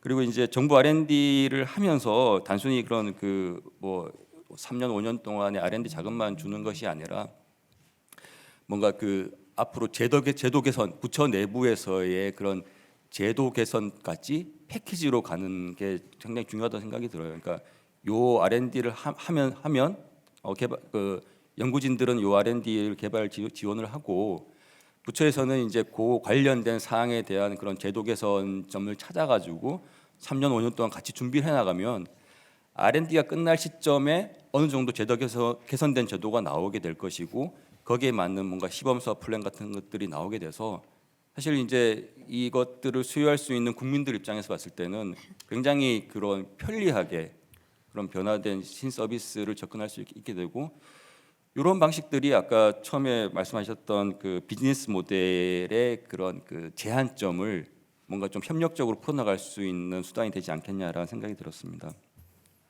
뭐 드리는 말씀은 많지만 그리고 하나만 더 드리자면은 이 디지털 치료제가 사실 그 수요처가 굉장히 많다고 생각을 했고 그 중에 중요한 수요처 하나가 지방자치단체라고 생각을 하고 있습니다. 왜냐하면 지방 지자체마다 노인의 비중이 굉장히 많은 지자체가 있을 것이고 뭔가 그 아동 청소년의 비중이 많은 곳이 있을 것이고 그럼 제도적인 의료기관을 이용하기 어려운 뭐 그 이민자라든가 이런 분들이 많을 것이기 때문에 지자체별로 자기의 인적 구성이라든가 의료기관의 환경에 맞는 그런 굉장히 고퀄리티의 디지털 치료제가 아니라 뭔가 좀 의료 저변을 확대할 수 있는 그런 수요가 있을 것 같아서 이걸 그 단순히 이제 중앙 정부가 전부 주도하는 것이 아니고 지자체도 좀 여기에 좀 혁신적으로 선도적으로 참여할 수 있게 좀 분위기를 만들어 준다면은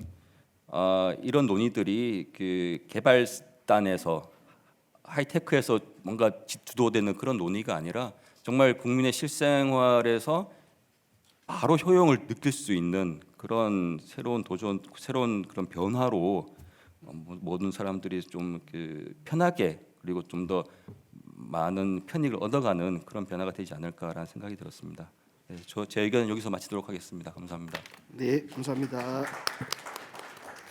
예, 우리 그 조사관님께서 진입 규제나 제도적인 어떤 개선에 관해서 지방 자치별로 또 지방 자치에 맞는 성격에 맞는 그런 제도 보완도 있어야 되겠다. 그리고 많은 여러 가지 협조나 도움을 주겠다 그런 말씀을 해주셨습니다. 감사합니다. 다음은 우리 한국 조지 메이슨 대학교의 차윤선 실장님의 말씀을 듣도록 하겠습니다. 네, 안녕하십니까. 저는 한국 조지 메이슨 대학교 차윤선 대외협력 실장입니다. 저희 대학은 그 NC 소프트와 함께 산학 협력을 맺고 또 지난 11월 달에는 저희 본교에서 이 디지털 치료제 관련해서 그 국제 심포지엄도 개최한 바 있는데요. 저의 발표는 오늘 그 발표 내용이나 미국 사례를 조금 말씀을 드리고자 합니다.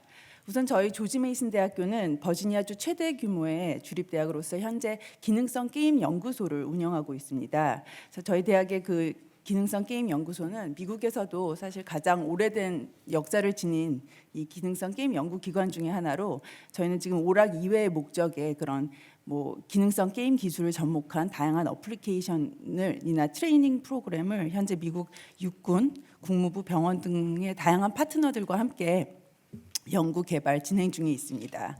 그리고 아까 말씀드린 것처럼 지난해에는 NC 소프트와 함께 요 게임 정책이나 디지털 치료제 관련 정책 개발 연구를 위한 산학 협력 업무 협약을 맺고 지난 11월에는 저희 미국 본교에서 또 국제 심포지엄을 개최하는 등 좀 다양한 이런 디지털 치료제 연구나 개발에 좀 앞장서고 있습니다. 그리고 실제 저희 대학에서는 현재 그 믹스드 리얼리티 혼합 현실 기술을 접목한 어플리케이션을 현재 버지니아주 아이노바 병원과 함께 개발하고 있고, 또 미국 국립암센터 의료진과 게임 디자인 전공 교수들이 함께 이 워크숍을 갖고 디지털 치료제에 있어서 그 게임의 역할에 대해서 많이 고민하고 있고 노력을 기울이고 있습니다.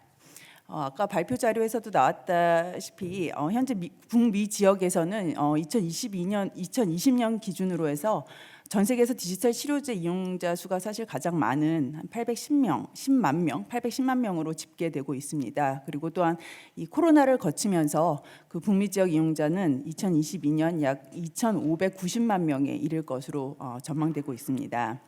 그래서 이 북미 지역의 디지털 치료제에 대한 이 수요는 그 의료 서비스의 공급이 제한된 상황에서 의료 비용이 또 낮고 또 의료 접근성이 높다는 장점에 기인한 것으로 파악되고 있습니다. 또한 FDA는 코로나 비상 상황 속에서 디지털 치료제에 대한 접근 규제를 완화한 점은 이 디지털 치료 이용을 높이는 데 또 기여한 것으로 보입니다. 저희 디지털 치료제는 2017년 FDA가 그 페어 테라퓨틱사의 약물 중독 치료제인 리셋을 최초의 디지털 치료제로 승인한 이후에 현재 전 세계 주요 모바일 앱스토어에서는 약 250개 디지털 치료제가 있는 것으로 파악되고 있습니다.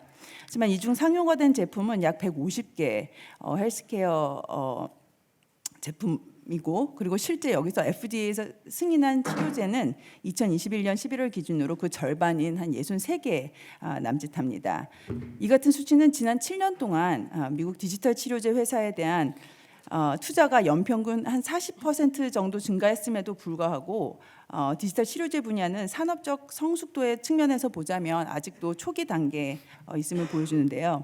이제 막 이 발걸음을 떼기 시작한 디지털 치료제가 보다 널리 이용되기 위해서는 또 해결돼야 할 또 장애물들도 많아 보입니다.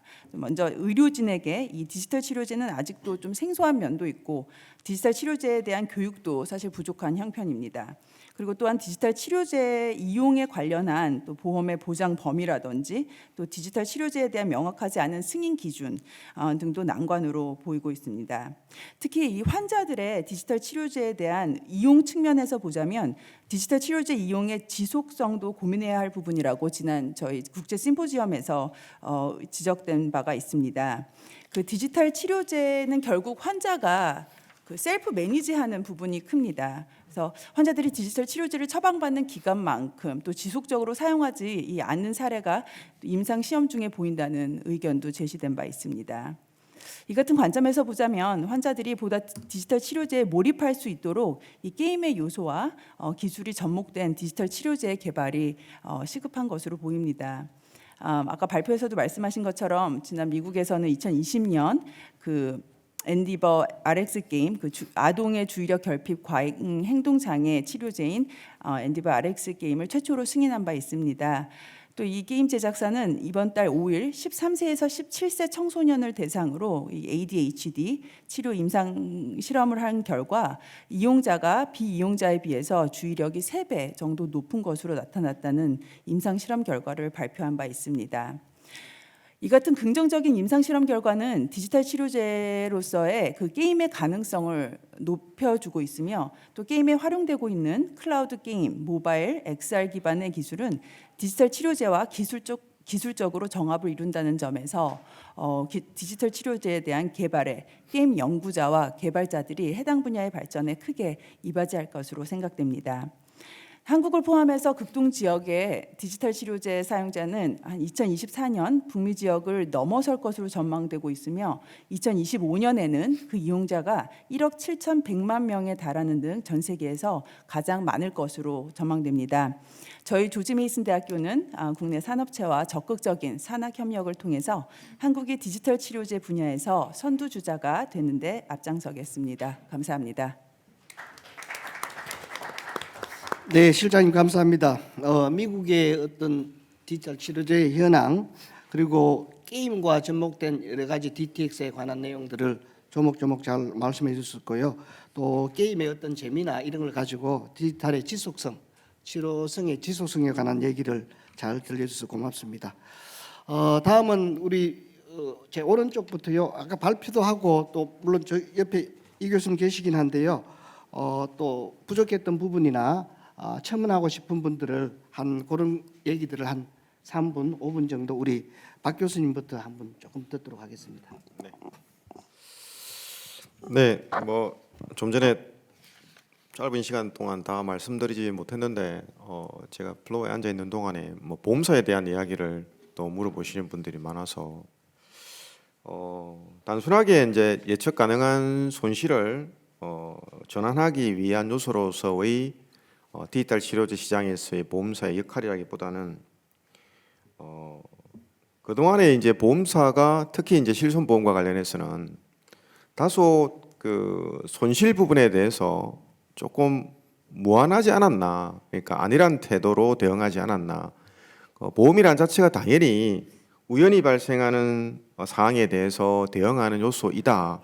그래서 그 우연은 보험사 역시도 어쩔 수 없다라고 폄하하는 경향이 없지 않아 있습니다. 그런데 아시다시피 요즘에는 뭐 아까 이야기했다시피 디지털 전환 시대에서 모든 게 디지털화가 되어 있고 원격 모니터링이 가능합니다. 예를 들어서 환자에 대한 뭐 병원 진료 기록이라든지 입원 기간, 투약 기간, 그러면 이런 만성 질환을 겪고 있는 환자들이라면 가입자라면 충분히 이 모니터링 도구를 이용해서 예측할 수 있다는 거죠. 미래에 대한 손실을 예측할 수 있다는 거죠. 그렇다고 해서 손실만 예측하는 게 아니고 그 손실 예측을 통해서 좀 더 바라볼 수 있는 선제적인 방어적 요소죠. 그래서 그 적극적인 노력이 조금 부족했다. 그래서 단순하게 뭐 1세대, 2세대, 3세대 실손보험들을 4세대로 그 전환하는 게만 답이냐? 그렇지는 않을 것 같다. 그리고 또 얼마 전에 뉴스에서 계속 나오는 걸 제가 봤습니다.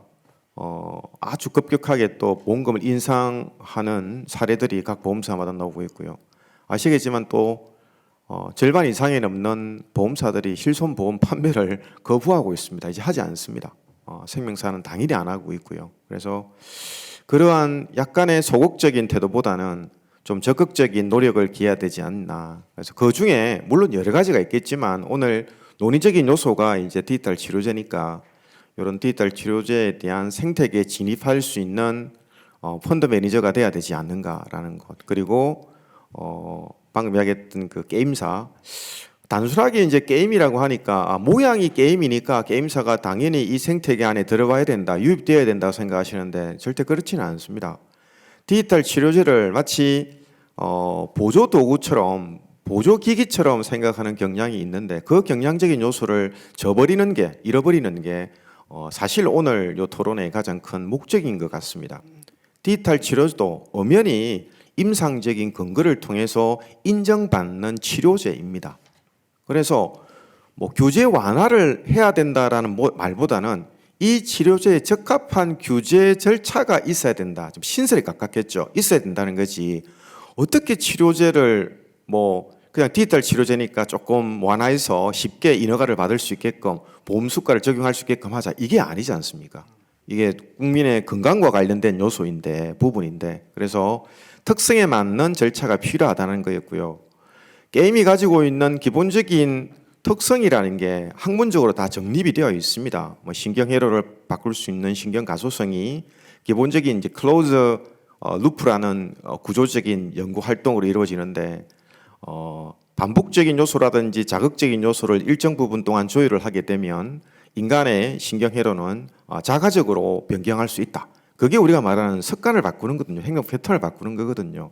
그런 것들이 사실 알게 모르게 게임 요소에서는 다 유입이 되어 있습니다. 아까 우리 패널분도 이야기하셨고 한 교수님도 이야기하셨지만 디지털 치료제에서 가장 중요한 거는 사용자의 참여입니다. 누누이 말씀드리지만 환자가 사용하지 않는 디지털 치료제는 아무리 손쉬워도 의미가 없습니다. 그러면 뭐 참여를 한다면 아까 이야기했다시피 우리 대표님도 이야기했지 않습니까? 재미가 좀 있어야 합니다.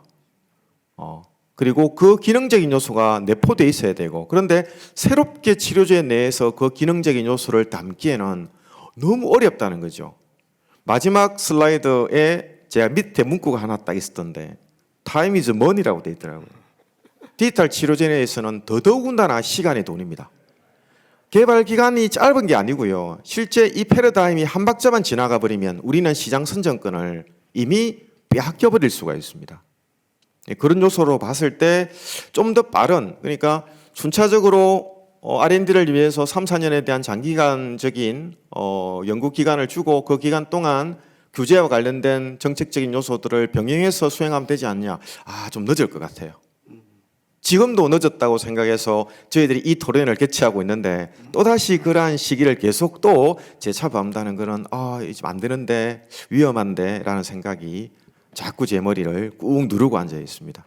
일단 제 오늘 발언은 여기서 마무리해야 될 것 같습니다. 네, 감사합니다. 예, 우리 백종원 의원님이 끝까지 앉아 계시고 메모를 잘하고 계시기 때문에 좀 더 빨리 해줄 거라고 믿고 또 당겨주리라 그래 봅니다. 방금 박명철 교수님은요, 보험사의 역할이 좀 더 적극적이어야 된다.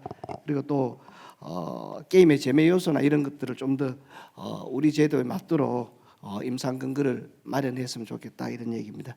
어쨌든 우리 끝까지 자리 함께 하신 우리 백 의원님 감사드리고요.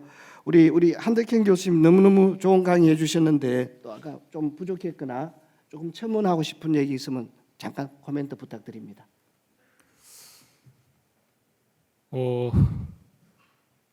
저는 뭐 얘기 많이 해서 뭐 특별히 드릴 얘기는 없고요. 디지털 치료제 정신 건강에 대한 과제가 제가 알기로는 큰 과제가 7개인가 8개인가 나왔는데 저는 디지털 치료제 1세대로 정신건강의학과 교수인데 하나도 수주하지 못했습니다. 그럴 때 제가 물론 프로포자를 잘못 쓰고 그림도 잘 못 그리고 뭐 개념도 안 좋고 그럴 수도 있지만 맨날 심사에 가서 드는 생각은 평가자 심사위원분들이 디지털 치료에 대한 이해도가 있으신가, 그리고 정신건강의학에 대한 이해도가 있으신가. 만약 그렇다면 공대 개념으로 저를 평가했다면 넌 떨어져서 싸다 이런 생각을 많이 하고 왔거든요.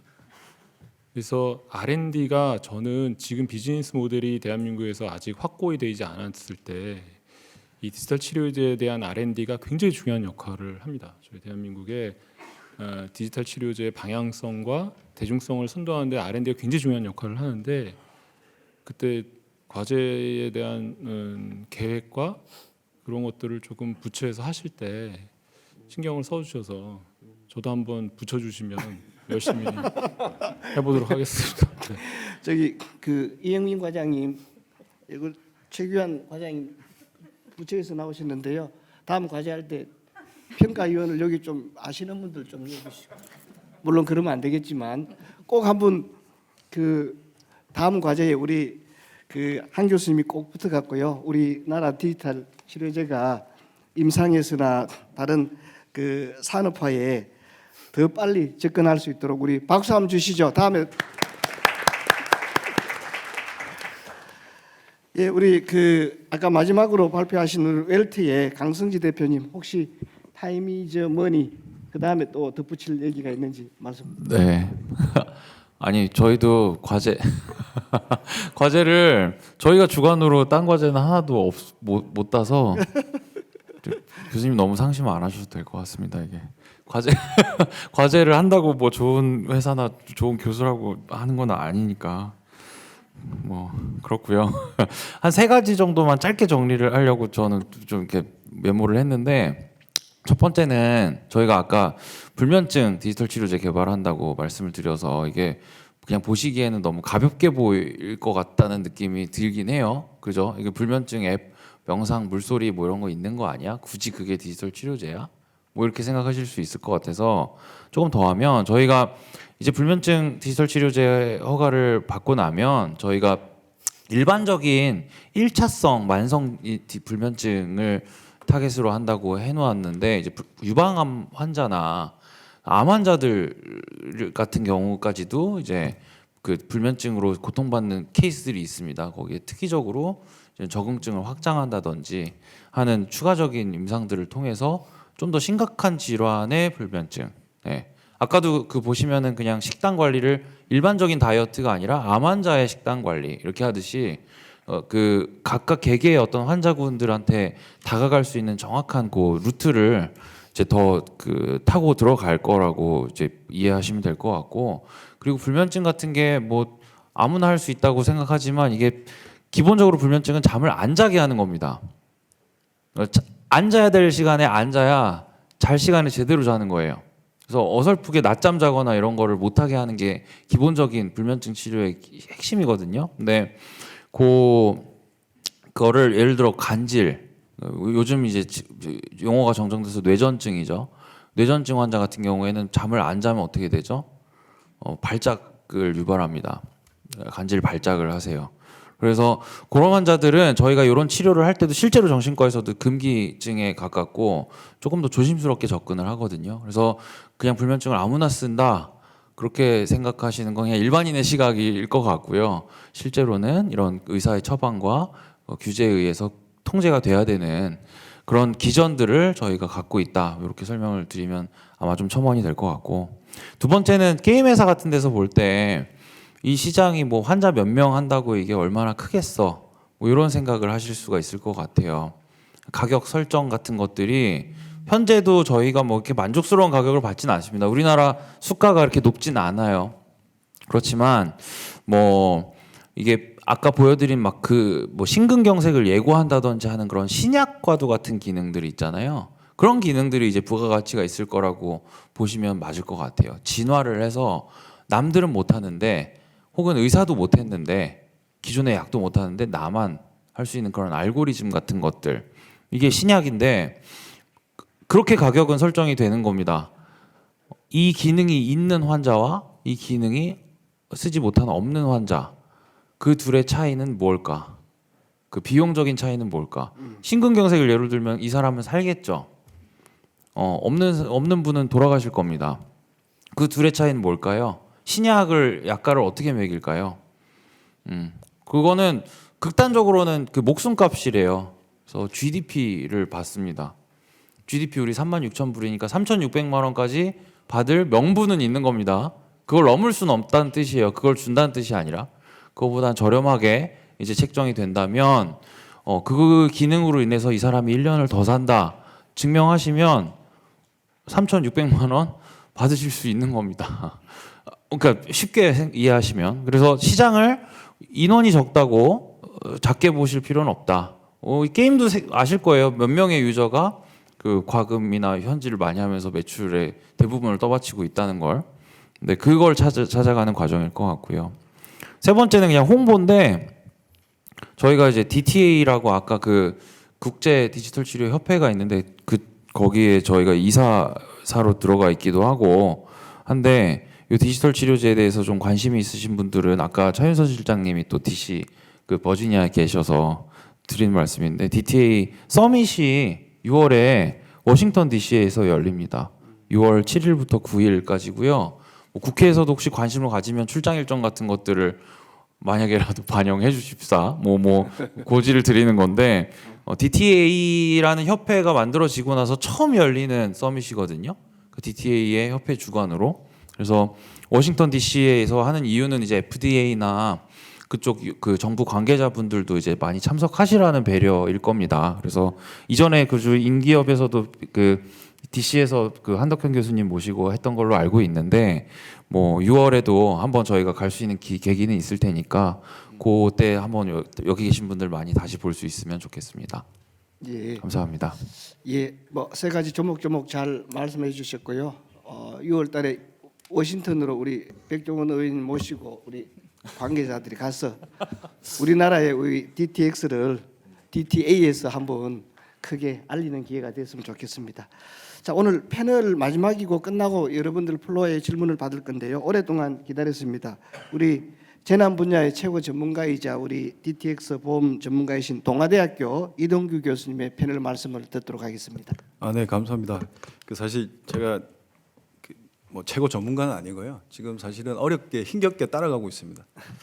일단 요 정리가 좀 필요한 것 같습니다. 이게 지금 게임이라고 하는 요소가 한때는 질병이라는 패러다임에 갇혀가지고 꼼짝달싹을 못했을 시기가 있었습니다. 근데 이제는 이 요소가 효능 있는 물질로 뭔가 치료제로 가능성이 있다라고 하는 이 패러다임 전환에 지금 또 맞닿아 있습니다. 그러니까 사실 뭐 개인적인 연구자 관점에서 굉장히 흥미로운 토픽이고요.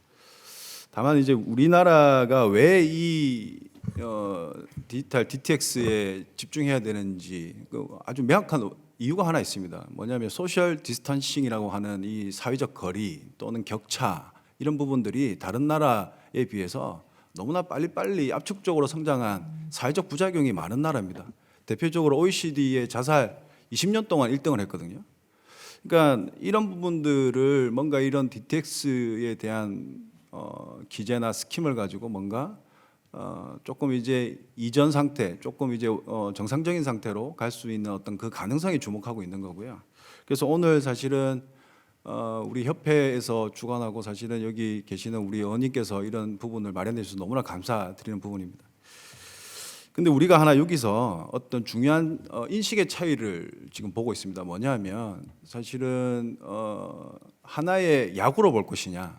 그러니까 사실은 이게 뭐 1세대는 알약 캡슐로 보고 있고 2세대는 사실은 주사제로 맞는 단백질 뭐 단백질 항체 뭐 이런 게 되고 3세대는 이제 세포 치료제. 이제 4세대를 이제 우리가 오늘 주제로 얘기하고 있는 DTX로 보는 그룹이 있습니다. 사실 뭐 맞는 얘기입니다. 이게 사실은 약과 어떤 효능 있는 물질로서 DTX를 접근하는 게 맞는 거. 그래서 오늘 치료제라는 얘기를 쓰는 거고요, 용어를. 근데 이게 규제 섹터에 딱 들어오면 이게 약으로 보지 않는 거죠. 우리 국내 지금 보건복지부하고 식약처는 철저하게 이걸 의료기기로 보고 있는 겁니다. 의료기기 내에 있는 디지털 치료기기로 보고 있는 거죠. 그러면 이게 어떤 결과로 지금 왔냐면 지금 우리가 지금 이 의료기기로 보게 되면 실질적으로 이게 의료 현장에 사용하기까지 최대 390일이 소요됩니다. 그러니까 예를 들면 의료기기 허가에서부터 신의료 기술 평가 뭐 이런 부분들 통하고 그다음에 사실은 이게 절차가 명확하게는 이제 식약처가 인허가를 하게 되고 그다음에 요양급여, 비급여 여부를 확인하게 되고 신의료 기술 평가하게 되고 요양급여 결정이 난 다음에 이제 현장에서 사용되는데 이게 최대 390일입니다. 근데 문제는 지금 DTX 가능성이 있는 여러 제조업체에서 올렸던 이 지금 임상에 지금 와 있는 것들이 지금 사실은 이 식약처 인허가에서 다 지연되고 있다라는 겁니다. 그러니까 아까 앞서 우리 한덕경 교수님께서 아니 이걸 지금 시기를 놓치면 UI, UX부터 해서 여러 가지 경쟁력에서 늦어진다는 거를 자꾸 말씀하시잖아요. 그러니까 여기서 기반이 지금 멈춰져 버린 거예요. 기반이 지금 태생이 안 되고 있는 거예요. 그러면 이거에 대한 본질을 우리가 정확하게 어디서부터 봐야 되냐? 그럼 외국에는 어떻게 하고 있느냐? 이걸 봐야 되는데요. 지금 두 가지로 봐야 될 것 같습니다. 이제 미국은 어떻게 보면은 의료기기에 대한 사전 승인을 하고 있다. 왜 이걸 하고 있는지 이걸 주목해야 될 것 같고요. 어차피 이걸 의료기구로 접근하고 있는 나라이고 대표적인 나라니까. 그러면 위험도로 일단 접근합니다. 이 제품이 우리가 쓰는 이 예를 들어서 우리가 표현하는 이 DTX가 위험도가 1등급에서 4등급이 있는데 1등급에서 2등급처럼 조금 위험도가 낮다라고 판단이 되면 일단 제품을 먼저 사전에 승인을 해줍니다. 일단 해봐라는 거죠. 그러면 이 사전에 승인된 제품에 한해서 사용자를 통해서 입증될 수 있는 자료를 확보할 수 있게끔 해주는 겁니다. 네. 그러니까 이런 부분이 있고요. 그다음에 독일 같은 경우는 보험급여를 신속하게 해줍니다. 그러니까 이게 지금 굉장히 중요한 건데요. 이 두 가지에 대한 신속한 어떤 제도적인 절차, 뭐 이걸 뭐 규제 완화라고 표현할 수 있을지는 모르겠지만 뭔가 신속한 시장 진입을 위해서 노력하고 있는 이 다양한 어떤 제도적 노력을 우리가 좀 벤치마킹을 좀 할 필요가 있다라는 생각이 들고요. 지금 시간이 좀 부족해서 여러 가지 말씀을 드리고 싶지만 독일의 경우를 간단하게 요것만 좀 설명드리겠습니다. 예, 한 2, 3분에. 네네. 예. 지금 뭐 저는 다른 것보다 독일이 보험급여를 신속하게 이렇게 지원해 주는 거에 조금 저는 주목하고 있는데요. 뭐냐면 먼저 이게 독일이 조건부로 12개월 동안 임시로 등재하는 제도가 있습니다. 이게 무슨 말씀이냐면 일단 디지털 치료기기 우리 같이 공보험 제도를 가지고 있거든요, 독일이. 그런데 일단 이 연방의약품 의료기기 연구소가 있습니다. 이게 이제 우리로 치면 식약처 기능을 하는 겁니다. 그러니까 의료기기에 관해서만 이제 승인을 해주는 건데 디지털 치료기기에 대한 일반적인 요구사항 첫 번째와 그다음에 긍정적 치료효과 이 두 가지 영역을 검토해서 이게 정상적으로 클리어하게 되면 이게 정상적으로 등재가 됩니다.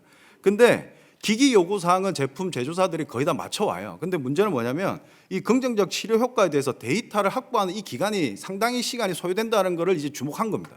근데 독일은 12개월 동안 데이터를 확보할 수 있게끔 해주는 겁니다. 해주면서 급여를 연결을 시켜주는 거죠. 이게 정말 중요한 것 같습니다.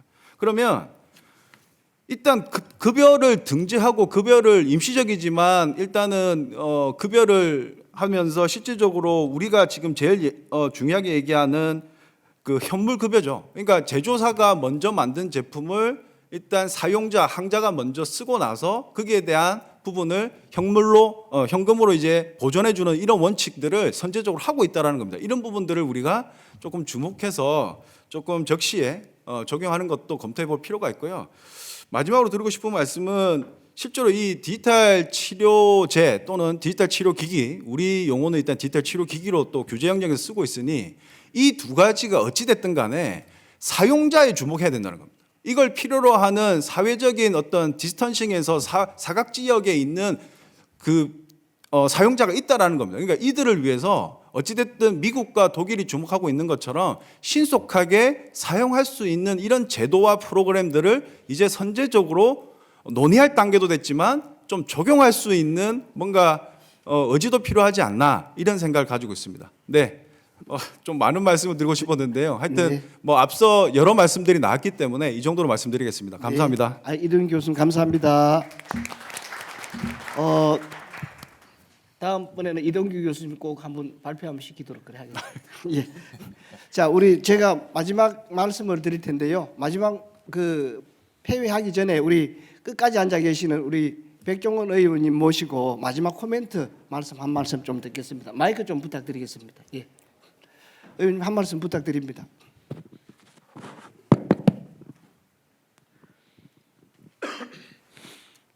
오늘 여러 말씀들을 많이 들었습니다. 디지털 치료제 정책 제도와 촉진한 토론회가 제가 또 어떤 일을 더더욱 추가해서 해야 될지에 대한 또 그런 말씀들 또 세 분의 발표자와 우리 5분의 토론자 그리고 우리 진행 맡으신 동의대 우리 김치홍 교수님께 감사를 드립니다.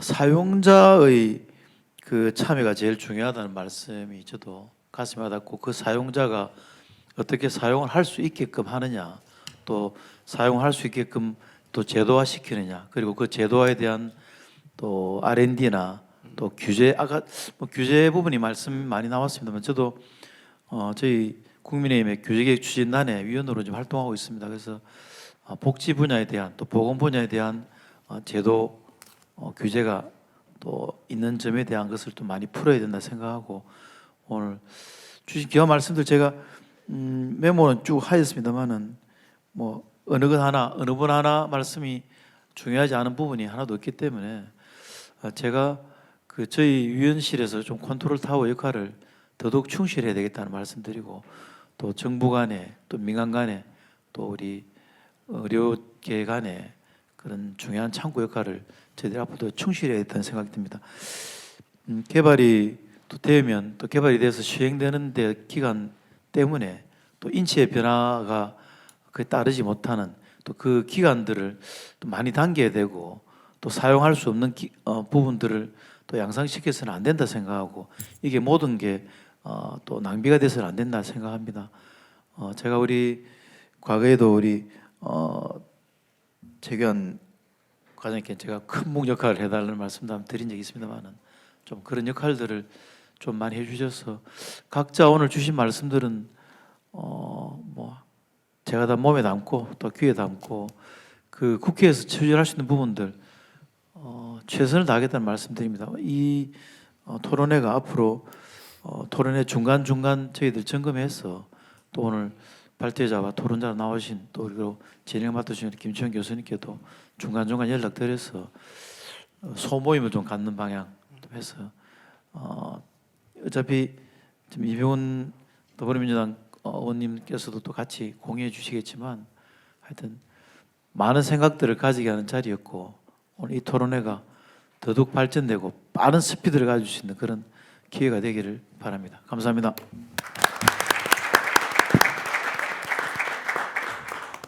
의원 정말 감사합니다. 오늘 우리 하신 내용들을 꼼꼼히 메모하시고 또 기억하시갖고 의정에 또 국가 정책에 많이 반영하리라 그래 생각합니다. 방금 우리 그 의원님 말씀하신 것들은 우리가 또 잘 새겨 듣고 또 같이 하도록 하겠습니다. 자, 오늘 바쁜 와중에도 귀한 자리 마련해 주신 백종원 의원님, 이병훈 의원님, 그리고 우리 참석은 했지만 인터넷 협회의 박성호 회장님, 최영희 의원님께 감사드리고요. 또 발표와 패널 그리고 현장에 함께 해주신 모든 분들께 감사를 드립니다. 질문을 못 받았네. 그래, 정말 죄송합니다. 제가 너무 즐겁고 재밌는 시간이라서 깜빡했는데요. 플로어에 시간은 조금 그렇긴 하지만 한두 분 질문을 좀 받도록 하겠습니다. 아마 중요한 질문이 있지 않을까 생각합니다. 선을 들어주시면 제가 지명을 하겠습니다. 혹시 질의사항 있습니까? 그렇죠. 이 한국의 질문 잘하는 조지 메이슨 대학은 질문 많이 합니다. 예, 아마 너무 발표를 잘하고 또 잘 또 이렇게 해석을 해주시고 패널들이 좋은 말씀을 아주 이해가 잘 되도록 해주셔서 아마 질문이 없는 것 같습니다. 그래서 다시 한 번 더 여러분들께 감사를 드리고요. 오늘 이 토론의 자리가 우리나라 디지털 치료제 산업의 어떤 리드로 가는데 일조하기를 바라면서 토론회를 모두 마칠까 합니다. 여러분 의미 있고 행복한 시간이 되었습니까? 박수로 마무리하겠습니다. 감사합니다.